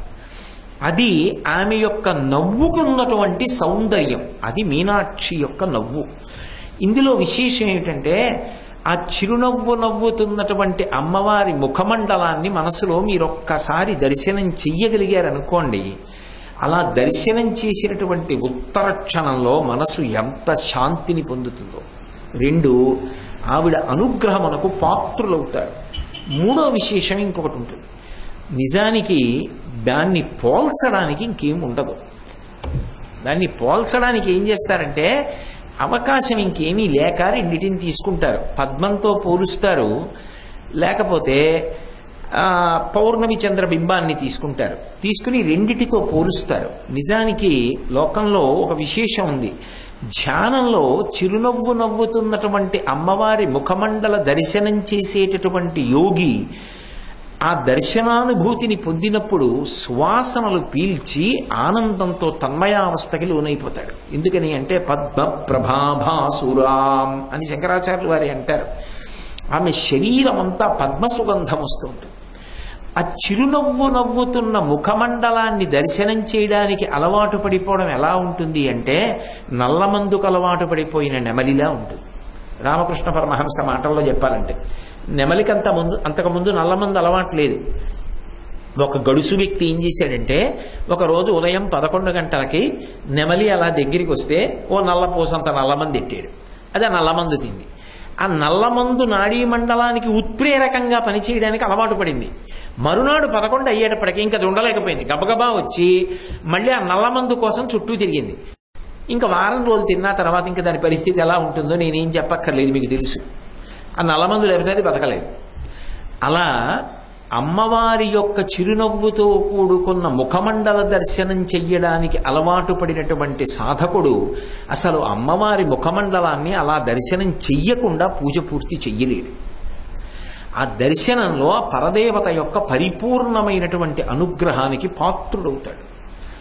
అన్నిటినీ మించి ఆ నవ్వు ఎంత శుద్ధంగా ఉంటుంది అంటే అసలు దాన్ని వర్ణించడానికి లోకంలో ఉపమానం లేదు. ఆ నవ్వు అనుభవించాలంతే మనసులో, ధ్యానంలో. ఆ నవ్వు, ఆ సౌందర్యం, ఆ కాంతి, ఆవిడ అనుగ్రహం, బిడ్డన్ని చూస్తున్నప్పుడు ఆవిడ నవ్వినటువంటి ఆ నవ్వులో ఉన్నటువంటి ఆనందం, అది అనుభవించవలసిందే తప్ప అవ్యక్తం. ఆ నవ్వేదో ఆ వచ్చిన వాళ్ళని చూసి కృతకంగా నవ్విన నవ్వులాగో, ఏదో పలకరించడానికి నవ్విన నవ్వులాగో అలా ఉండదు. దాని యొక్క పవిత్రత, ఆ నవ్వు వెనక ఉన్న పవిత్రత చెప్పడానికి లోకమునందు అసలు ఉపమానము లేదు. అందుకే మూకశంకరులు మందస్మిత శతకం అని చేశారు. అమ్మవారి చిరునవ్వు కనపడింది ఆయనకి. అది ఎలా చూశారు ఆయన? అభిముఖంగా కాదు చూసింది. ఆయన ఇలా కూర్చున్నారు, కామాక్షి ఇలా నడుస్తోంది. ఆగి తాంబూలపు పిడచ పెట్టింది. ఆయన ఇలా పైకి చూశారు, ఆవిడ చిరునవ్వు కనపడిందో పక్క నుంచి. ఎంత పవిత్రంగా, ఎంత శుద్ధంగా ఉంటుందో చెప్పారు ఆయన. పీయూషం కలుపీయతే సురజనైర్దుగ్ధాంబుధిర్మధ్యతే మాహేశైశ్చ జటాకళాప నిగళైః మందాకినీ సహ్యతే సీతాంశుర్పరిభూయతే చ తమసా తస్మాదనేతాదృశీ కామాక్షి స్మితమంజరీ తవ వచో వైదగ్ధ్యముల్లంఘతే అన్నారు. స్మితమంజరి, ఆయన కూడా స్మిత శబ్దం వేశారు. అది ఎంత గొప్పగా ఉంటుందంటేట చిరునవ్వు. అసలు ఆవిడ నవ్విన నవ్వుని లోకంలో ఇంకేదైనా పవిత్రమైన వస్తువుతో పోల్చవచ్చా అని ఆలోచించారు మూకశంకర్లు. పీయూషం, అది అమృతంలా ఉంటుందా చిరునవ్వు అందామా? దాన్ని దేవతలందరూ తాగేశారు, రాహువు కేతువు కూడా తాగేశారు. అంతమంది దేవతలు తాగేసిన అమృతం ఎంగిలైపోయింది. దానికి అమ్మవారి చిరునవ్వుకి పోలిక? అంత పవిత్రమైన చిరునవ్వుకి కుదరదమ్మా, అమృతం పనికిరాదు నీ చిరునవ్వుకి, తీసేశాను. మరేం చేస్తావు? సురజనైర్దుగ్ధాంబుధిర్మధ్యతే, పాల సముద్రంలా ఉంటుంది నీ చిరునవ్వు. పాల సముద్రం ఎంత తెల్లగా ఉంటుందో నీ నవ్వు అంత శుద్ధంగా ఉంటుంది, అంత పవిత్రంగా ఉంటుంది. అందాం అనుకున్నాను కానీ అమ్మా కుదరదు, అది వద్దులే. ఎందుకొద్దు అమ్మా? పాల సముద్రంలో మందర పర్వతం పడేశారమ్మా, విష్ణువు అడుగున పడుకుని మోశారమ్మా, దేవతలు దానవులు వాసుకుని తీసుకొచ్చి మందర పర్వతానికి చుట్టి దాని తోక పట్టుకుని తిప్పారమ్మా. అది బాధ తట్టుకోలేక విషం విడిచిపెట్టిందమ్మా. ఈ పర్వతం తిరిగితే ఆ పాల సముద్రం చర్చస్ అని చప్పుడు చేస్తూ నురగల కక్కిందమ్మా. దేవతలు దానవులు పర్వతం పెట్టి పాము చుట్టి మధించినటువంటి ఒక సముద్రానికి నీ నవ్వుకి పోలిక. నీ నవ్వును అలా ఎవరైనా చిలకగలరా? కాబట్టి పాల సముద్రంతో నీ నవ్వుని ఎలా పోల్చను? కుదరదులే. పోన్లే, గంగ అంత గొప్పది అంటానమ్మా. ఎందుకంటే గంగ సకల పాపహారిణి. ఆ గంగని తలుచుకుంటే చాలు పాపాలు పోతాయి. కాబట్టి గంగతో పోలుస్తా నీ చిరునవ్వు. అమ్మ వద్దులే, పోల్చను. మళ్ళీ దానికేమైంది? మళ్ళీ గంగమ్మతో పోల్చడానికి ఏం అభ్యంతరం వచ్చింది నీకు? మాహేశైశ్చ జటాకలాప నిగళై మందాకినీ సహ్యతే. ఆ గంగ ఒకప్పుడు ఆకాశంలోంచి కింద పడుతున్నప్పుడు పరమశివుడి వంక చూసి ఏమిటో పెద్ద జటాజూటం పెట్టి నించున్నాడు, నన్ను పట్టుకోగలను అనుకుంటున్నాడు, మనగాడు ఈడ్చేస్తాను పాతాళలోకానికని అహంకరిస్తే పరమశివుడు తన యొక్క జటాజూటంలో కట్టేస్తే ఎన్నాళ్ళైపోయినా కింద పడక అహంకారం పోయి అలా ఉండిపోయింది. అంత అహంకారంతో పడిన గంగకి ఇంత పవిత్రమైన నీ చిరునవ్వుకి పోలిక. అందుకని గంగమ్మని కూడా చెప్పలేను. మహేశైశ్చ జటాకలాప నిగళై మందాకినీ సహ్యతే. కాబట్టి మరి ఏం చేస్తావు? శీతాంశుర్ పరిభూయతే చతమసా తస్మాదనే తాదృశీ. అమ్మా గుర్తొచ్చింది. చంద్రబింబం ఎలా ఉంటుందో అంత చల్లగా, అంత పవిత్రంగా, అంత అమృతం ఒలుగుతూ ఉంటుందమ్మా నీ చిరునవ్వు. అమ్మ వద్దులే, అది కూడా వద్దు. అదే మళ్ళీ చంద్రబింబానికి ఏమైంది అంటే, అమ్మ చంద్రుడు అంత గొప్పవాడు నిజమే కానీ అమ్మ పర్వదినాల్లో రాహువు కేతువు పట్టుకుంటారమ్మా, గ్రహణం వస్తుంది. రాహువు కేతువు పట్టుకుని చంద్రబింబం ఎక్కడా? నీ చిరునవ్వు ఎక్కడా? ఎలా పోల్చనమ్మా? వద్దులే. మరి ఏం చేస్తావైతే? కామాక్షి స్మిత మంజరీ తవ వచో వైదగ్ధ్యముల్లంఘతే. అమ్మా నీ చిరునవ్వు ఒక ఉపమానం చెప్పడానికి ఈ సమస్త బ్రహ్మాండములలో వేరొక వస్తువు లేదు, దానికి అదే సాటి. అంటే అమ్మవారి చిరునవ్వు ఎంత శుద్ధంగా, ఎంత పవిత్రంగా ఉంటుందో చెప్తారు. అందుకే ఎక్కడ అమ్మవారు చిరునవ్వు నవ్వినా వెంటనే ఒక విశేషణం వేస్తారు. అందుకే ఏదో తృణమంతరత కృత్వా ప్రత్యువాచ శుచిస్మిత అంటారు వాల్మీకి మహర్షి రామాయణంలో. ఆ మధ్యలో గడ్డి పరక పెట్టి మాట్లాడుతున్నటువంటి సీతమ్మ ఒక శుద్ధమైన నవ్వు నవ్వింది. ఎలా అంటే అదేదో అవతల వాళ్ళని పరిహాసం చేస్తున్నట్టు కాదు. బిడ్డన్ని చూసి తల్లి నవ్విన నవ్వు ఎంత పవిత్రంగా, ఎంత శుద్ధంగా ఉంటుందో మీనాక్షి పరదేవత నవ్వేటటువంటి ఆ చిరునవ్వు అంత అందంగా ఉంటుంది. కాబట్టి దాని గురించి మూకశంకరులంతటి వారు నేను వర్ణించలేనమ్మా, ఉపమానం వేయలేనమ్మా అంటే శంకర భగవత్పాదులు గడుసుతనంగా 2 అక్షరాలు వేసి వదిలిపెట్టారు, స్మిత అన్నారు. నేనేం చేయాలి? ఇంతకన్నా ఇంకేం చెప్పను? కాబట్టి కొన్ని లోకంలో ఏమిటంటే ఒకసారి చూసి అనుభవించాలి. ఓసారి ఆ మీనాక్షి పరదేవత దేవాలయానికి వెళ్ళి మధురైలో ఆ అమ్మవారి యొక్క చిరునవ్వులను అనుభవించి ఆనందించాలంతే. మనుష్య జన్మ ఎత్తిన తరువాత మిగిలిన ప్రాణులు అనుభవించలేనివి, మనం అనుభవించవలసినవి కొన్ని ఉంటాయి. అవి అనుభవించడానికి ఏదొచ్చినా అంతకన్నా అన్యాయమైన విషయం లోకంలో ఇంకోటి ఉండదు. కాబట్టి మధురై వెళ్ళి జీవితంలో ఈ లోకానికి వచ్చి పరిపాలన చేసి తాను ఒక మూర్తిగా నిలబడింది తప్ప నిజానికి అది విగ్రహం కాదు. అటువంటి తల్లి రాత్రింబవళ్ళు చిరునవ్వు నవ్వుతూ నిలబడితే వెళ్ళి బిడ్డగా నవ్వును అనుభవించలేకపోయానంటే దానికి ఏ కారణం చెప్పినా అతుకుతుంది అని నేను మాత్రం అనుకోవట్లేదు. కాబట్టి స్మిత, కాబట్టి బింబోష్ఠీం స్మిత దంత పంక్తి రుచిరాం. విశేషం ఏమిటంటే శుద్ధ విద్యాంకురాకార ద్విజపంక్తి ద్వయోజ్వల అని వ్యాసుల వారు లలితా సహస్రనామ స్తోత్రంలో ఆవిడ చిన్న చిరునవ్వు నవ్వినప్పుట ఏదో అడ్డు పెట్టినటువంటి తెర పైకి ఇలా ఎత్తితే లోపల ఉన్న దంతపంక్తి కనపడినట్టుగా చిన్న చిరునవ్వు నవ్వినప్పుడు కనపడకుండా ఆ పై దంతముల వరుస కింది దంతముల వరుస కొద్దిగా కనపడ్డాయిట. కనపడితే అవి ఎలా కనపడ్డాయి? ఏదో దంతములలా కనపడలేదు, దంతముల కాంతి కనపడింది తెల్లగా. అది ఎలా వెనక ఏదో తెల్లటి వస్తువు ఉందనుకోండి, ముందు ఎర్రటి వస్తువు ఉందనుకోండి, ఎర్రటి వస్తువులోంచి తెల్లటి వస్తువు కనపడడం తేలిక. లేత రంగులోంచి లేత రంగు కనపడదు, ముదురు రంగులోంచి లోపల ఉన్న తెలుపు రంగు బాగా కనపడుతుంది, లేత రంగు. పెదవులు ఎర్రగా అడ్డున్నాయి, కొద్దిగా విచ్చుకుంటే లోపల మల్లె మొగ్గల్లా తెల్లటి దంతపంక్తి ఉంది. ఇప్పుడు ఆ దంతపంక్తి యొక్క కాంతి కనపడుతోంది, అది దంతపంక్తి రుచిరాం. అసలు నిజానికి అవి దంతములు, కానీ యథార్థములకు అవి దంతములు కావు, అవి మాతృకావర్ణములు. సంస్కృత భాష అంతా కూడా ఏ అక్షరములలోంచి ఉత్పన్నమవుతుందో అవి 32 అక్షరములు. ఆ 32 అక్షరములు 16 అక్షరములు పై దంత పంక్తిగా, 16 అక్షరములు కింద దంత పంక్తిగా ఉంటాయి అమ్మవారికి.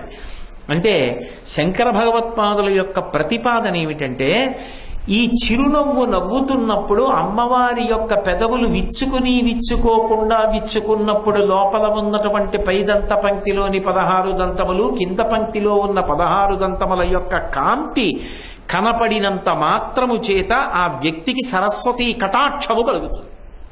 ఎందుకంటే అవి మాతృకావర్ణములు కనుక. ఆ తల్లి యొక్క చిరునవ్వుని అనుభవించినటువంటి వాడు ఈ లోకములో ఇది మాత్రమే పొందుతాడు అని నిర్ధారించడం సాహసం.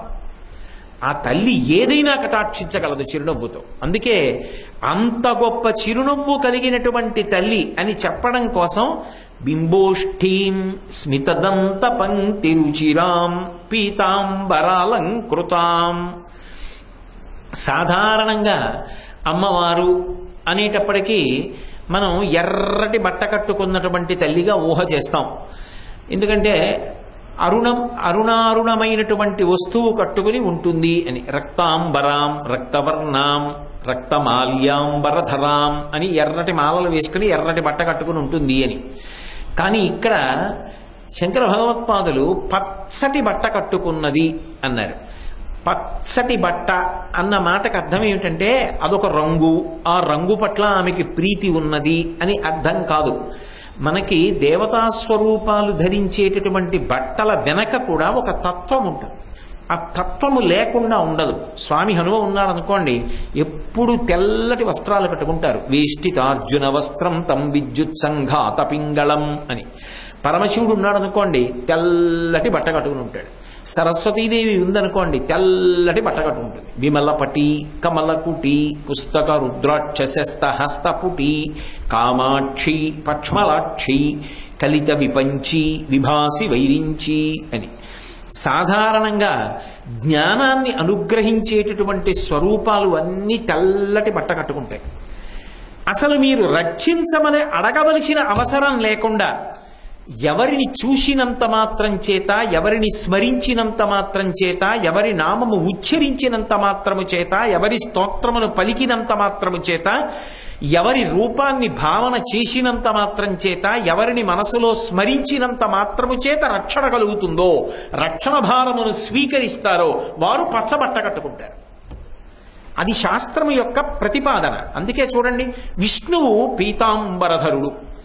అందుకే శాంతాకారం భుజగశయనం పద్మనాభం సురీశం విశ్వాధారం గగనసూరిశం మేఘవర్ణం శుభాంగం లక్ష్మీకాంతం అని ఆయన్ని వర్ణిస్తూ పీతాంబరధరం పసుపచ్చటి బట్ట కట్టుకుని ఉంటాడు అంటారు. ఎందుకని అంటే స్వామి నన్ను రక్షించండి అని అడగవలసిన అవసరం లేదు. రక్షించడము తన కర్తవ్యంగా ఎవరు నిలబడతాడో వాడు పీతాంబరం కట్టుకుంటాడు. మీరు అందుకే చూడండి, గజేంద్ర మోక్షణ ఘట్టంలో అసలు నన్ను వీళ్ళు రక్షించాలి అని పేరు చెప్పలేదు, రూపం చెప్పలేదు. గజేంద్రుడు ఏ పేరు చెప్పకుండా పిలిచాడు. 33 కోట్ల మంది దేవతలు లేచి నిలబడ్డారు. ఎవరం వెళ్ళాలి ఇప్పుడు? ఎవరిని పిలుస్తున్నాడు? తస్మై నమ పరీషాయ బ్రహ్మణేనంత శక్తయే అరూపయోరు రూపాయ నమ ఆశ్చర్యకర్మణే నమ శాంతాయ ఘోరాయ మూఢాయ గుణధర్మిణే నిర్విశేషాయ సామ్యాయ నమో జ్ఞానఘనాయ చ క్షేత్రజ్ఞాయ నమస్తుభ్యం మహాధ్యక్ష సాక్షిణే పురుషాయ ఆత్మమూలాయ మూల ప్రకృతయే నమః సోహం విశ్వసృజం విశ్వమవిశ్వం విశ్వవేదసం విశ్వాత్మానం పరం బ్రహ్మ ప్రణతోస్మి పరమం పదం యోగరంధిత కర్మాణో హృదియోగ విభావతే యోగినోయం ప్రపశ్యంతి యోగేశం తం నతోస్మృహం నమో నమస్తే కిల కారణాయ నిష్కారణాయ కారణాయ సర్వాగమన్నాయ మహార్ణవాయ నమోపవర్గాయ పరాయణాయ అన్నాడు. ఒక రూపం గాని, ఒక ఆభరణం గాని, ఒక పేరు గాని ఏమీ చెప్పలా. అదిగో ఆ పరబ్రహ్మం వచ్చి నన్ను కాపాడాలి. ఎవరిని పిలుస్తున్నాడు? అందరూ కూర్చున్నారు. ఆయన పేరు కానీ ఆయన వర్ణన కానీ ఏమీ లేకపోయినా విష్ణువు బయలుదేరారు. ఎక్కడి నుంచో అలవైకుంఠపురంబులో నగరిలో ఆమూల సౌదంబుదాపల మందార వనాంతరామృత సర ప్రాతేందు కాంతోపలోత్పల పర్యంకరమా వినోది యగువాపన్న ప్రసన్నుండు విహ్వల నాగేంద్రము పాహీ పాహీ ఎన కుయ్యాళించి సంరంభియై. ఎందుకు బయలుదేరాలి మరి ఆయన? అంటే స్థితికార శక్తి అంటారు. స్థితికారుడు అంటే ఎప్పుడూ రక్షణ చేసేటటువంటి కర్తవ్యాన్ని భుజాల మీద పెట్టుకున్నవాడు. ఆయనకి తప్పదు, ఆయన వెళ్ళాలి. అది ఎలా ఉంటుంది అంటే, మీరు చూడండి, ఒరే పిల్ల పెళ్లి దగ్గరికి వచ్చేస్తోందిరా, ఆలస్యం చేస్తే ఇబ్బందిరా, నా మాట విను. 15 రోజులు 20 రోజులు ముందుగా మనం శుభలేఖలు వేసేస్తే ఆ వచ్చేవాళ్ళు తగిన ప్రయాణపు ఏర్పాట్లు చేసుకుంటారు. ఇంకా సమయం ఉంది కదా నాన్నగారండి, ఇంకా సమయం ఉంది కదా నాన్నగారండి అని కూర్చోకురా. మంచి రోజు విఘ్నేశ్వరుడు బియ్యం కట్టేశాంగా, నా మాట విను, ఈ శుభలేఖ పట్టుకెళ్ళి ఇచ్చేసిరా రా ముద్రణాలయంలో అంటాడు కొడుకుని తండ్రి. నాన్నగారండి ఏదో మంచి విషయం చూస్తున్నానండి నేను ఆ ఎదురుకుండా దూరదర్శనంలో, వదిలిపెట్టేయండి నాన్నగారండి, రేపు వెళ్తాను నాన్నగారండి అంటాడు. వాడు కొడుకుని పిలిస్తే వెళ్ళలేదు, చిన్న కొడుకుని పిలిస్తే వెళ్ళలేదు, ఇంట్లో సేవకుడిని పిలిస్తే ఏదో పని ఉందన్నాడు వాడు వెళ్ళలేదు. అప్పుడు ఏం చేయాలి? ఆయనే బయలుదేరాలి. ఎందుకని? అది ప్రధానం, అది ముఖ్యం.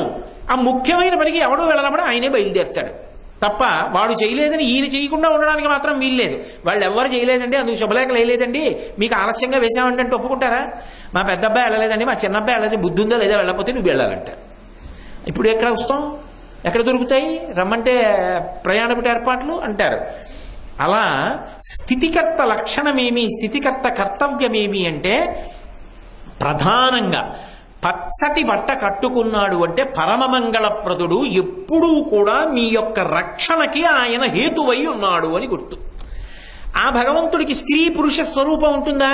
స్త్రీ పురుష నపుంసకమూర్తిను కాక కర్మ గుణభేద సరసత్ ప్రకాశి కాక వెనుక నందియుతానకు విభుతలంటూ. అదే విష్ణువు స్త్రీ రూపాన్ని ధరించి నారాయణీ స్వరూపంతో మన యొక్క రక్షణ కర్తవ్యాన్ని తన భుజాల మీద పెట్టుకుంటే ఆ స్త్రీ స్వరూపమే మీనాక్షి పరదేవత. అందుకని పట్టుబట్ట కట్టుకుంది, పసుపచ్చటి పట్టుబట్ట. అది శంకరాచార్యుల వారి ప్రతిపాదన.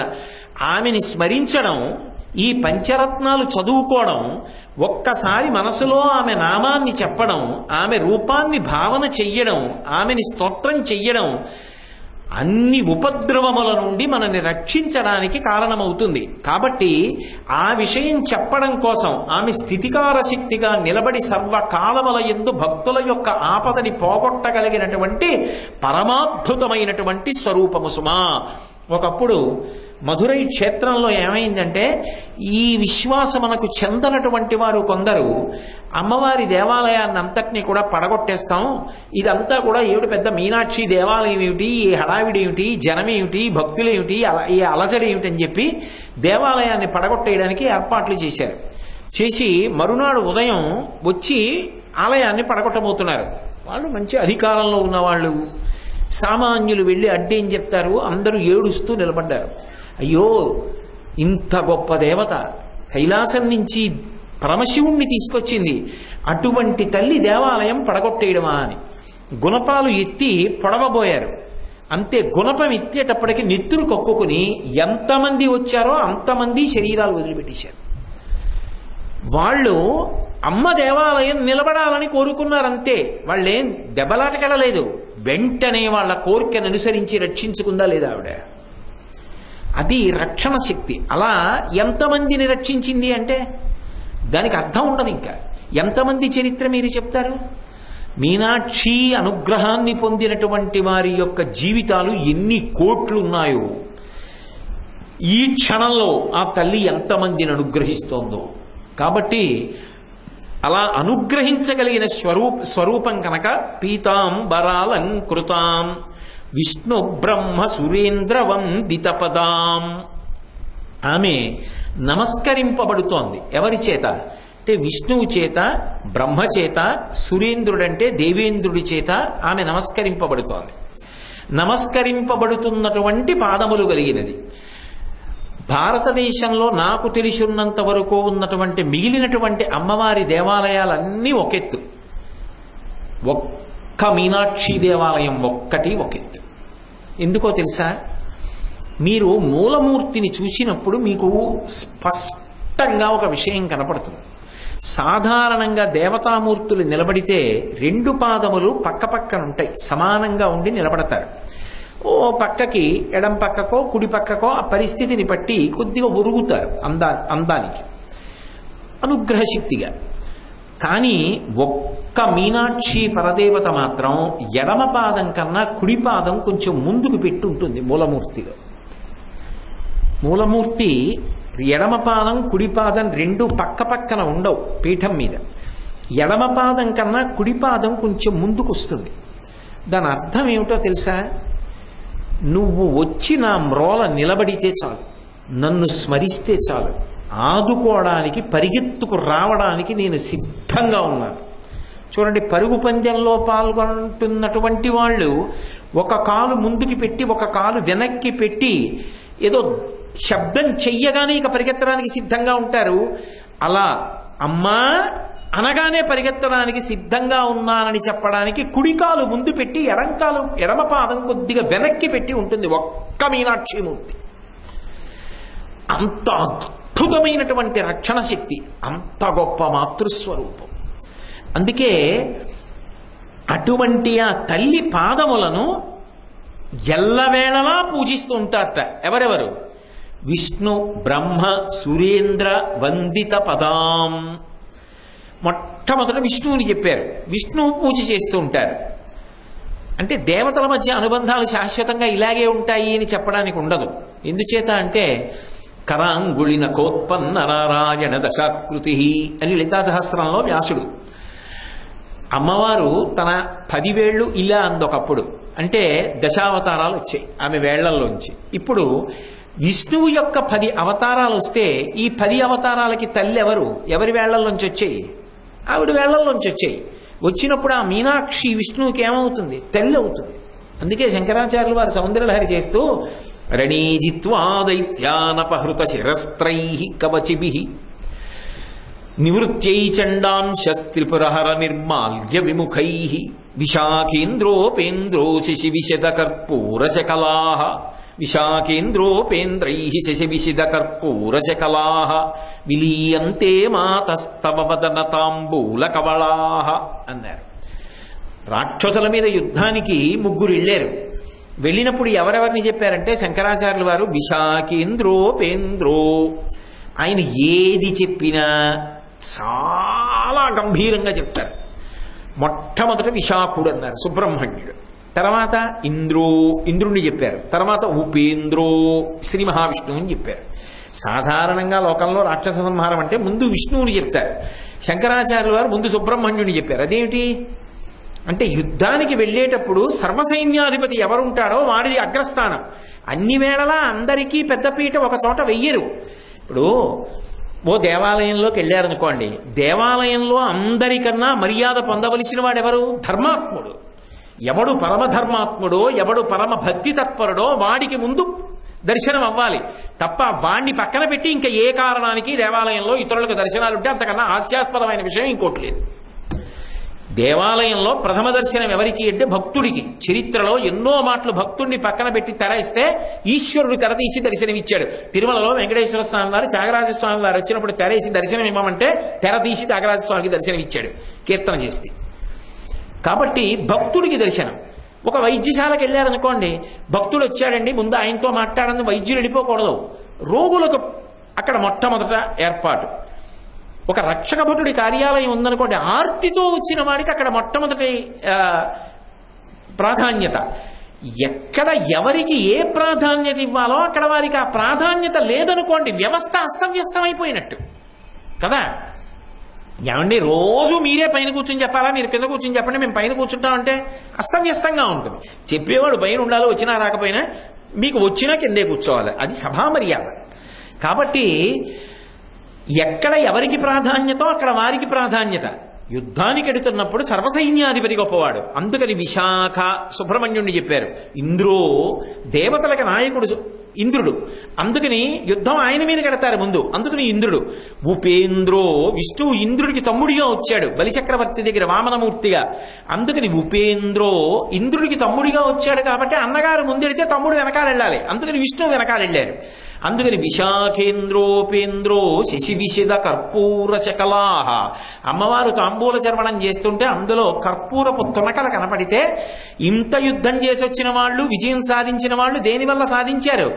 అమ్మవారి యొక్క శక్తి వల్ల కదా సాధించారు. గబగబా వెళ్ళి అమ్మవారి దగ్గర కూర్చుని ఆవిడ తాంబూల చర్వణం చేస్తుంటే అందులో తెల్లగా ఉన్నటువంటి కర్పూర కళికల వంక అలా చూస్తూ అమ్మ నోరు ఎంత ఎర్రగా ఉందో, అబ్బా ఎంత బాగుందో, ఆ తాంబూలం ఏమిటో ఎలా తింటోందో, చంద్రబింబం ముక్కల్లా కర్పూర కళికలు ఎలా ఉన్నాయో అని చూస్తుంటే అమ్మవారు ఏం చేసింది? ఆ తాంబూలపు పిడస తీసి ముగ్గురికి పెట్టింది బిడ్డలు గనక.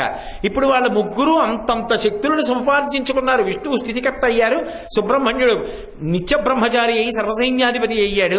అలాగే ఉపేంద్రుడు వామనమూర్తి అంత గొప్ప పేరు ప్రఖ్యాతులు సంపాదించాడంటే అమ్మవారి తాంబూలపు పిడస ముగ్గురు తిన్నారు గనక. ఇప్పుడు మరి అమ్మవారికి బిడ్డలు కాదు ముగ్గురును అయినప్పుడు విష్ణువు అమ్మవారికి బిడ్డడవలా? అమ్మవారికి బిడ్డడైనప్పుడు అమ్మవారి యొక్క పాదార్చన చెయ్యడైన. అందుకని విష్ణు బ్రహ్మ సురేంద్ర వందిత పదాం, అందుకని విష్ణువు పూజ చేస్తారు. బ్రహ్మగారు మరీ పూజ చేస్తాడు. ఎందుకో తెలుసా? అసలు బ్రహ్మగారు మిగిలి ఉండడానికి కారణం ఎవరంటే అమ్మవారే. శంకరాచార్యులు వారే సౌందర్యలహరిలో ఈ రహస్యాన్ని చెప్పారు. మృణాళీ మృద్వీనాం తవ భుజలతానాం చతసృణాం చతుర్భిః సౌందర్యైః సరసిజభవస్తౌతి వదనైః నకేభ్యః సంత్రస్యన్ ప్రథమమథనాదందకరిపోః చతుర్నాం శీర్షాణం సమభయ హస్తార్పణధియా అన్నారు. అమ్మవారి చేతులు తామర తూళ్ళు ఎలా ఉంటాయో అలా ఉంటాయి. చివర ఉండేటటువంటి చేతులు తామర పువ్వుల్లా ఉంటాయి.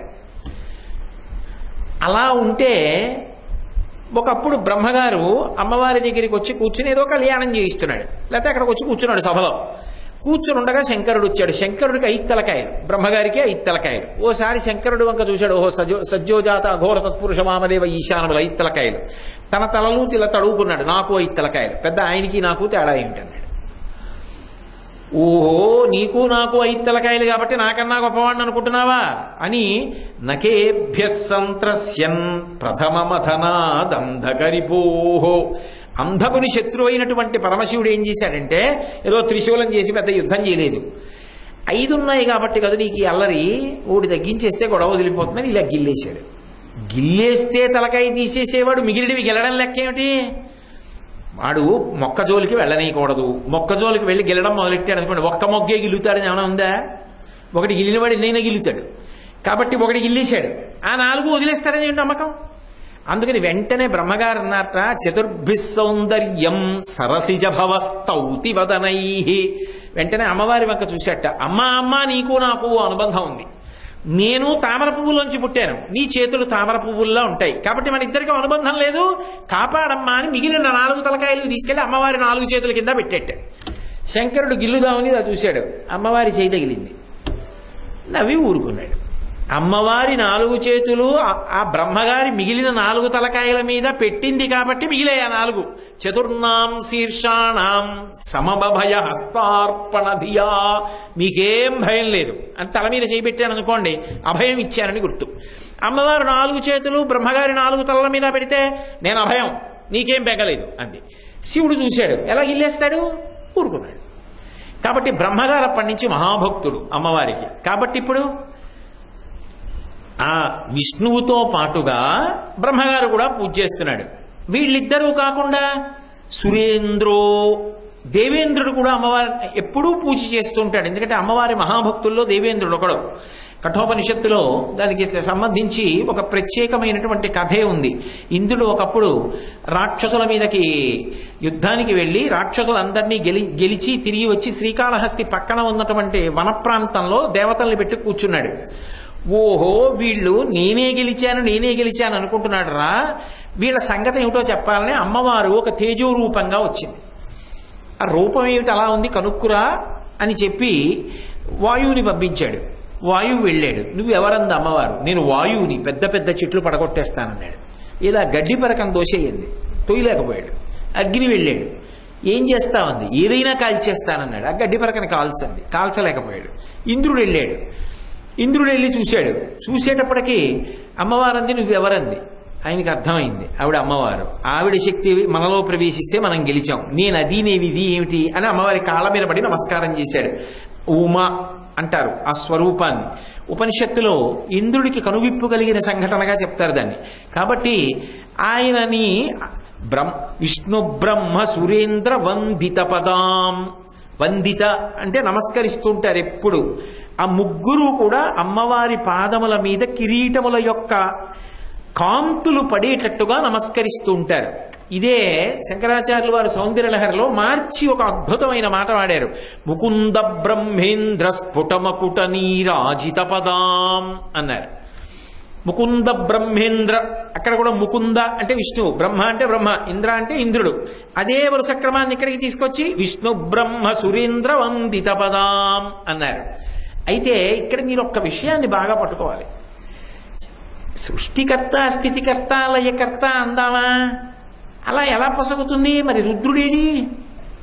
రుద్రుడు కూడా వచ్చి నమస్కారం చేశాడని లేదుగా ఈ శ్లోకంలో. శంకరాచార్యులు వారు ఆ మాట అనలేదుగా. మరి ఈ ముగ్గురినే ఎందుకు ఎంచుకున్నారు? అమ్మవారికి భక్తులు కాని వాళ్ళు లోకంలో ఎవరూ లేరుగా, ఎందరో ఉన్నారు ఆమె యొక్క భక్తులు. అయినప్పుడు ఈ ముగ్గురినే ఎంచుకోవడానికి ఏమైనా ప్రత్యేకమైన కారణం ఉందా అంటే, సాధారణంగా మనం ఎప్పుడైనా ఒక స్తుతి పాఠం చేస్తే దేని కొరకు చేస్తాము అంటే, అమ్మ రక్షించు అని అనుగ్రహించమని వేడుకుంటాం. ఈ ముగ్గురిలో ముగ్గురు కూడా రక్షణ చేయడంలో నిలబడేటటువంటి శక్తి కలిగిన వాళ్ళు. నేను మీకు ఒక ఉదాహరణ చెప్పాలి అంటే, ఓం అన్నాను అనుకోండి, అందులో అకార ఉకార మకారములు ఉంటాయి. ఆ సృష్టి, ఉ స్థితి, మ ప్రళయం. సృష్టి స్థితి ప్రళయం ఈ మూడు శక్తులు కలిస్తే అకారము కారమకారముల చేత ఓంకారం. ఓం ఎంత గొప్పదో, శాక్తేయ ప్రణవంగా ఉమ అన్న నామం అంత గొప్పది. ఇప్పుడు ఉమ దగ్గరికి వచ్చేటప్పటికి మొట్టమొదటి అక్షరం ఏది? ఉ అంటే ఆవిడెవరు? స్థితికారిణి, అంటే లోకములను రక్షిస్తూ ఉంటుంది ఆ తల్లి ఎప్పుడూ కూడా. ఈ రక్షణ చేసేటటువంటి తల్లి దగ్గర ఎవరు ముందు నమస్కారం పెడుతున్నాడు? అసలు రక్షణకంతటికీ కూడా ఎవరిని మనం చెప్తామో ఆ విష్ణువు కూడా వచ్చి నమస్కారం చేస్తున్నాడు. రెండు, బ్రహ్మగారు. బ్రహ్మగారు ఏం చేస్తుంటాడు? సృష్టి చేస్తుంటాడు. సృష్టి చేయడం కూడా ఒక రకమైన రక్షణే. ఎందుకంటే ఆయన ఈ శరీరాన్ని ఇచ్చాడు నాకు. ఇప్పుడు ఆయన నాకు ఈ శరీరం ఇచ్చారు కాబట్టి నేనేం చేస్తున్నాను? దీనితో శంకరాచార్యులు వారు మీనాక్షి పరదేవత గురించి చెప్పినటువంటి ఒక శ్లోకాన్ని చెప్పగలుగుతున్నాను కాబట్టి, ఈ శరీరాన్ని ఆయన ఇచ్చాడు కాబట్టి నేను కొన్ని మంచి పనులు చేయగలుగుతున్నాను. నేను గతంలో చేసుకున్నటువంటి పాపాలని పోగొట్టుకుంటున్నాను.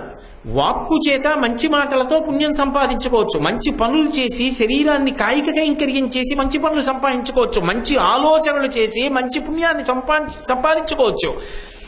ఇప్పుడు ఈ మూడు రకములైన పుణ్యములను సంపాదించుకోవడానికి కొత్త కొత్త ఉపకరణములుగా శరీరములను ఇస్తూ వెడుతున్నవాడు కూడా రక్షణ యందు అంతర్భాగమే.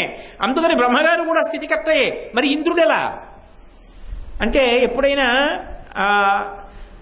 ఆశీర్వచనం చేసినప్పుడు ఒక మాట అంటారు, పూర్వ దిగ్భాగే ఇంద్రో దేవత ఇంద్రప్రసాదాత్ రాజ్యాభివర్ధనమశ్నుతే అంటారు. పూర్వ దిక్కు అంటే తూర్పు దిక్కుకు అధిపతి అయినటువంటి వాడు ఇంద్రుడు. ఆ ఇంద్రుడి యొక్క అనుగ్రహము చేత నీకు రాజ్యాధికార సిద్ధి కలుగుగాక అంటారు. అంటే 8 దిక్కులకు 8 దిక్పాలకులు ఉన్నారు. వీళ్ళు 8 8 దిక్కుల్ని పరిపాలిస్తూ ఉంటారు. పరిపాలించడము అన్న మాటలో అర్థం ఏమిటి?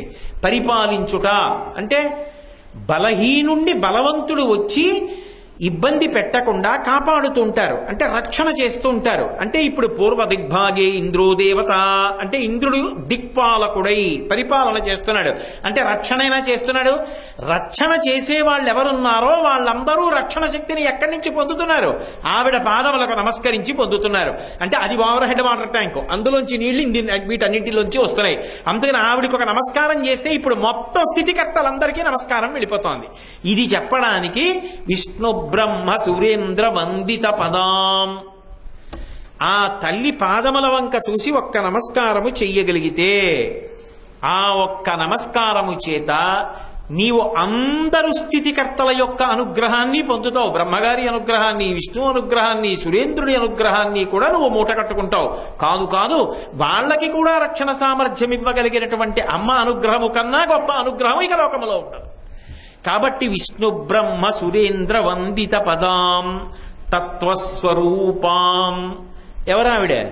ఆవిడ తత్వము యొక్క స్వరూపమై ఉన్నది. ఏమిటి తత్వము యొక్క స్వరూపం అంటే చూడండి, తత్వమసి అంటారు. తత్వం అసి, అది ఇది అయి ఉన్నది అంటే పరబ్రహ్మము. పరబ్రహ్మము అన్న మాటకు అర్థం ఏమిటంటే ఎప్పుడూ శాశ్వతంగా ఉండిపోయేది ఏదో దానికి పరబ్రహ్మము అని పేరు. దానికి 3 రకములైన మలములు ఉండవు అని. అంటే ఆణవ మలము, కార్మిక మలము, మాయిక మలము అన్న 3 మలముల చేత అది స్పృశింపబడదు. ఆణవ మలము అంటే ఇప్పుడు ఈ శరీరం ఉందనుకోండి, ఇందులో పృథివీ ఆపస్తేజో వాయురాకాశాలు ఉంటాయి. ఇందులో కొంత భూ సంబంధం ఉంటుంది, అందుకే ఇలా అంటే మట్టి వస్తుంది.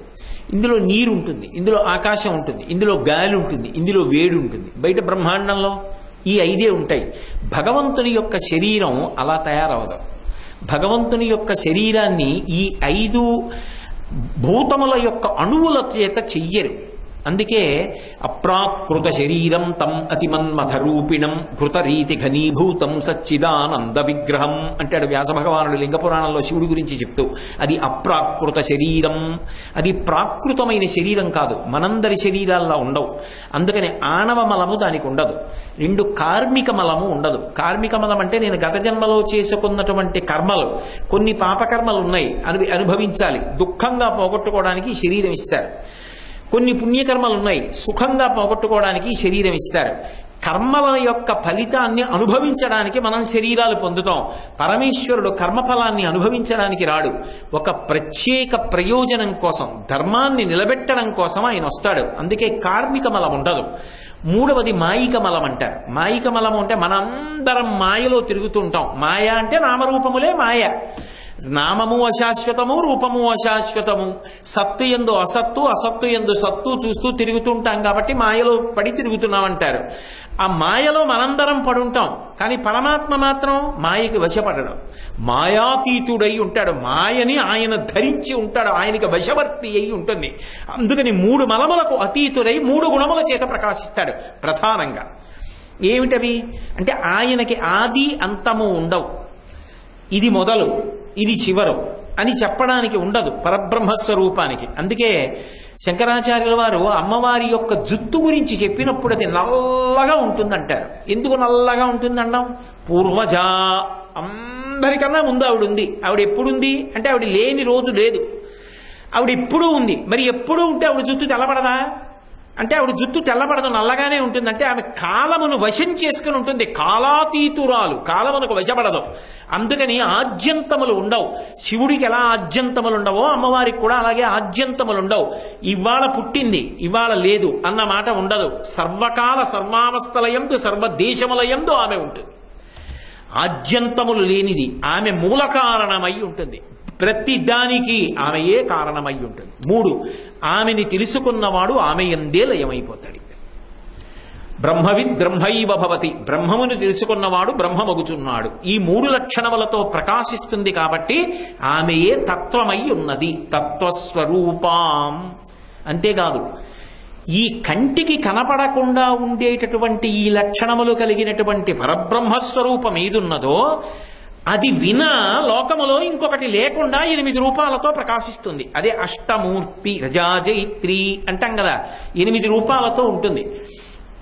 అదే భురంభంశనలో నిలోంబర మహార్నాథో హిమాంసు పుమాన్ నిత్యాభాతి చరాచరాత్మకమిదం యస్యైవ మూర్త్యష్టకం నాన్యత్కించన విద్యతే విమృశతాం యస్మాత్ పరస్మాత్ విభో తస్మై శ్రీ గురుమూర్తయే నమయిదం శ్రీ దక్షిణామూర్తయే అంటారు శంకర భగవత్పాదులు. ఆమె ఈ పృథివీ రూపంగా ఉంటుంది, ఆమె అగ్ని రూపంగా ఉంటుంది, ఆమె వాయు రూపంగా ఉంటుంది. అందుకే లలితా సహస్రనామంలో వీటికి సంబంధించిన నామాలు చెప్పినప్పుడు వీటికి అధిష్టాన దేవతగా ఆమె ఎక్కడెక్కడ ఏ పీఠంలో ఏ పేరుతో పిలవబడుతోందో చెప్తారు. కాబట్టి పృథివీ, అలాగే నీరు, అగ్ని, ఆకాశము, వాయువు, సూర్యుడు, చంద్రుడు, జీవుడు, ఈ 8 రూపాలతో ఆవిడ ఉంటుంది. ఇప్పుడు నాకు ఒకటి చెప్పండి, మీరు ఈ 8 జీవుడను అన్న భావనతో కదా నేనున్నాను. నేను ఈ 7 కాకుండా వెళ్ళడానికి ఇంకేమైనా ఉంటుందా? ఉంటే భూమి మీద ఉండాలి, లేకపోతే నిప్పు, లేకపోతే నీరు, లేకపోతే ఆకాశం, వాయువు, సూర్యుడు, చంద్రుడు, ఇవి కాకుండా ఇంకేమైనా ఉంటుందా? అసలు ఉండదు. అంటే అసలు నిజానికి ఇవే పరదేవతా స్వరూపాలని తెలుసుకోలేనంతసేపు మాయ తప్ప, ఆవిడంత దగ్గరగా ఉన్నది ఆవిడ ఒడిలోనే మనం ఉన్నది. కాబట్టి ఆవిడే ఒక రూపాన్ని తీసుకుంటే అది చూడ్డానికి వెళ్ళవలసిన అవసరం లేకుండా దాన్ని ఆశ్రయించి ఉండడం వినా ఇంకొక చోటికి వెళ్ళడానికి మనకు అవకాశమే లేదు. ఆవిడే ఆ రూపాలన్నిటితో ఉంది. అది అష్టమూర్తి. ఆ 8 రూపాలతో ప్రకాశిస్తే దాన్ని తత్వస్వరూపం అంటారు. ఈవిడే కొన్ని వికారములుగా పొందుతుంది. అప్పుడు పంచజ్ఞానేంద్రియములు, పంచకర్మేంద్రియములు, మనోబుద్ధి, అహంకారములు, వీటిని షోడశ వికారములు అంటారు. అలా ఆవిడ కొన్ని వికార స్వరూపాలుగా పొంది మనిషి యొక్క జీవన యాత్ర నడవడానికి కారణమవుతుంది. ఇవన్నీ కలిపి తత్వస్వరూపం శివాం. ఇవన్నీ ఎందుకు చేస్తోంది అంటే ఆవిడ శివాం. శంకరాచార్యుల వారు సౌందర్య లహరిలో 1కి 10 మాటలు అమ్మవారికి వాడినటువంటి నామం శివాం. శివాం అంటే పరమ మంగళకరురాలు, సమస్తమైనటువంటి అభ్యున్నతులను ఇవ్వగలిగినటువంటి తల్లి ఆమెయే.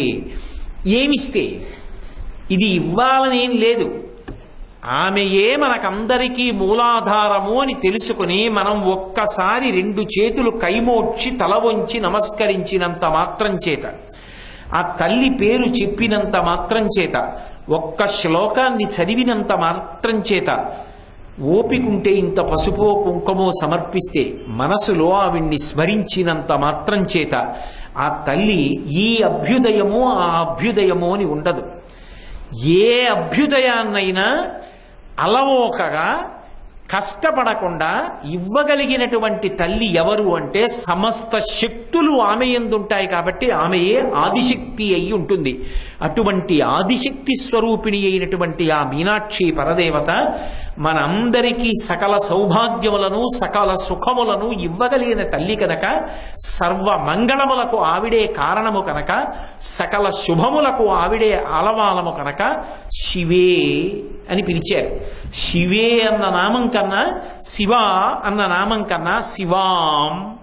శివ అంటే శివుడు, శివాం అంటే అమ్మవారు. శివ అన్న నామము చేత కళ్యాణము, భద్రము, క్షేమము, సౌభాగ్యము ఇవన్నీ ఎలా ప్రతిపాదింపబడతాయో, స్త్రీ స్వరూపంగా శివ అన్న నామము చేత కూడా ఇవే ప్రతిపాదింపబడతాయి. అంత పరమమంగళప్రదమై ఇక లోకంలో ఇంతకన్నా మంగళప్రదమైనటువంటి పేరు ఇంకొకటి తలుచుకోవడానికి లేదు. అది తలుచుకున్నంత మాత్రం చేత సమస్త మంగళములకు ఆలవాలమై ఉంటుంది. అంత గొప్ప పేరు కలిగినటువంటి తల్లి, అటువంటి స్వభావము కలిగినటువంటి తల్లి, లోకములకు మంగళములు చెయ్యడం ఒక్కటే ఆమె యొక్క స్వభావమై ఉన్నది. శివుడు ఎలా మంగళములను చేస్తాడో ఆమె అలా మంగళములను చేస్తుంది. అందుకే ఆవిడ పేరే సర్వమంగళ. అటువంటి సర్వమంగళములను ఇవ్వగలిగినటువంటి ఆ తల్లి ఒక చోట రాశీభూతమై నిలబడితే, నువ్వు పిలిస్తే పరిగెత్తుకు రావడానికి నేను సిద్ధంగా ఉన్నానని ఎడంపాదం కన్నా కుడిపాదం ముందు పెట్టి అపారమైనటువంటి దయ సముద్రముగా, అసలు లోతు తెలుసుకోవడానికి వీలు లేనంత దయతో ఆమె వచ్చి నిలబడితే, నన్ను స్మరిస్తే చాలు రక్షించడానికి సిద్ధంగా ఉన్నానని ఆ తల్లి ప్రతిజ్ఞ చేసి ఈ లోకములోకి వచ్చి ఒక మూర్తిగా తానే మారి నిలబడితే అదే మీనాక్షి పరదేవతా స్వరూపం. కాబట్టి ఏం చేస్తాను, మీనాక్షి అటువంటి ఓ తల్లి ప్రణతోస్మి సంతతమహం. ఎప్పుడు నమస్కరిస్తాను, ఇప్పుడు అప్పుడు అని లేదు, సంతతం ఎప్పుడూ నీకు నమస్కరిస్తున్నాను. ఎవరు నువ్వు? కారుణ్యవారాన్నిధిం, దయకు సముద్రము వంటి దానా అని శంకర భగవత్పాదులు మొదటి శ్లోకంలో ఆ మీనాక్షి పరదేవతకి నమస్కరించి ఆమె వైభవాన్ని స్తోత్రం చేసినటువంటి పంచరత్నాలలో మొదటి రత్నం.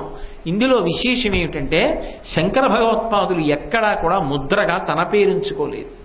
మీనాక్షీం ప్రణతోస్మి సంతతమహం అహం, నేను నమస్కరిస్తున్నానన్నారు. ఇప్పుడు ఈ శ్లోకం నేను చదివాను అనుకోండి అమ్మవారి దగ్గర, అహం నేను ఈ శ్లోకం వ్రాసి చెప్తే ఏ ఫలితమో అంతే ఫలితం. ఎందుకంటే మీరు లోకంలో చూడండి, ఒక వ్యక్తికి అక్షరం మొక్క వ్రాయడం రాదు. అటువంటి వ్యక్తి ఏదో 2 ఎకరాల పొలం కావలసి వచ్చింది, పరమ పేదవాడు, బ్రతకడానికి 2 ఎకరాల పొలం కావాలి, కానీ దరఖాస్తు చేసుకోవడం రాదు కలెక్టర్ గారికి. ఎవరో చదువు వచ్చిన వ్యక్తి రాసి పెట్టాడు, ఆయన ఏం చేశాడు, నిశాని వేశాడు, బొటనవేలి ముద్ర వేశాడు. ఒరే నువ్వు కాదుగా రాసింది, ఇది రాసిన వాడు చదువుకున్నవాడు రాశాడు, ఎంత బాగా రాశాడు రా పేదరికాన్ని వర్ణిస్తూ, ఆయనకి ఇస్తాను 2 ఎకరాలు, నీకు అదేమిటో తెలీదు, అక్షరం రాయడం తెలీదు, నిశాని వేసావు, నీకెందుకు ఇస్తానంటారా కలెక్టర్ గారు? ఎవరు నిశాని వేశాడో వాడికి ఇస్తారు 2 ఎకరాలు. మనమందరం ఎవరో, మనమందరం అని మిమ్మల్ని కలపను, నా పోటీగాడు ఎవరు, ఒక నిశానీగాడు. నాకేం వచ్చిందిలో, నాకేం రాదు, నాకు అన్నీ వచ్చనుకోవడమే ఏమీ రాంతనం అమ్మవారి దగ్గర, నాకేం రాదండమే నిజంగా అమ్మవారి భక్తికి నిదర్శనం. నాకేం రాదు, ఏమీ రాదు కాబట్టి నేనేం చేయగలను, నిశానీ వేయగలను. ఎవరు రాసిన దరఖాస్తుకి నిశానీ వేస్తా, శంకరాచార్యులు వారు చెప్పిన శ్లోకానికి నిశానీ వేస్తా, నా బొటనవేలి ముద్ర వేస్తా. ఏమిటా బొటనవేలి ముద్ర, నేను చదువుతాను ఒకసారి. నేను చదివి అమ్మా తత్వస్వరూపాం శివాం అంటాను, ఉద్యద్భాను సహస్రకోటి సదృశాం అని, కేయూరహారోజ్వలాం బింబోష్టీం స్మితదంత పంక్తి రుచిరాం అని, పీతాంబరాలంకృతాం విష్ణు బ్రహ్మ సురేంద్ర వందిత పదాం తత్వస్వరూపాం శివాం మీనాక్షీం ప్రణతోస్మి సంతతమహం కారుణ్యవారాన్నిధిం అన్నాను.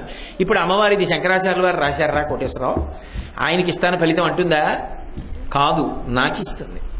అంటే ఇప్పుడు ఈ శ్లోకం చదవడం వెనక అమ్మవారి అనుగ్రహాన్ని మనకి కట్టబెడుతున్న వారెవరు? శంకర భగవత్పాదులు. అది ఆయన ఈ లోకానికి చేసిన అనుగ్రహం.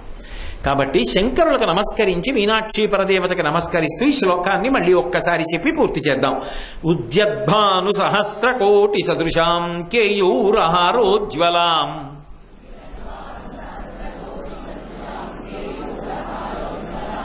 బింబోష్ఠీం స్మితదంత పంక్తి రుచిరాం పీతాంబరాలంకృతాం.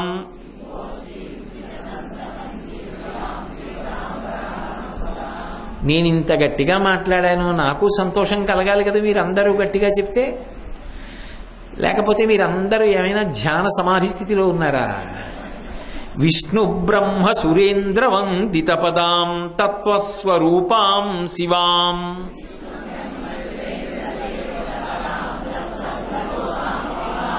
మీనాక్షీం ప్రణతోస్మి సంతతమహం కారుణ్యవరాన్నిధిం.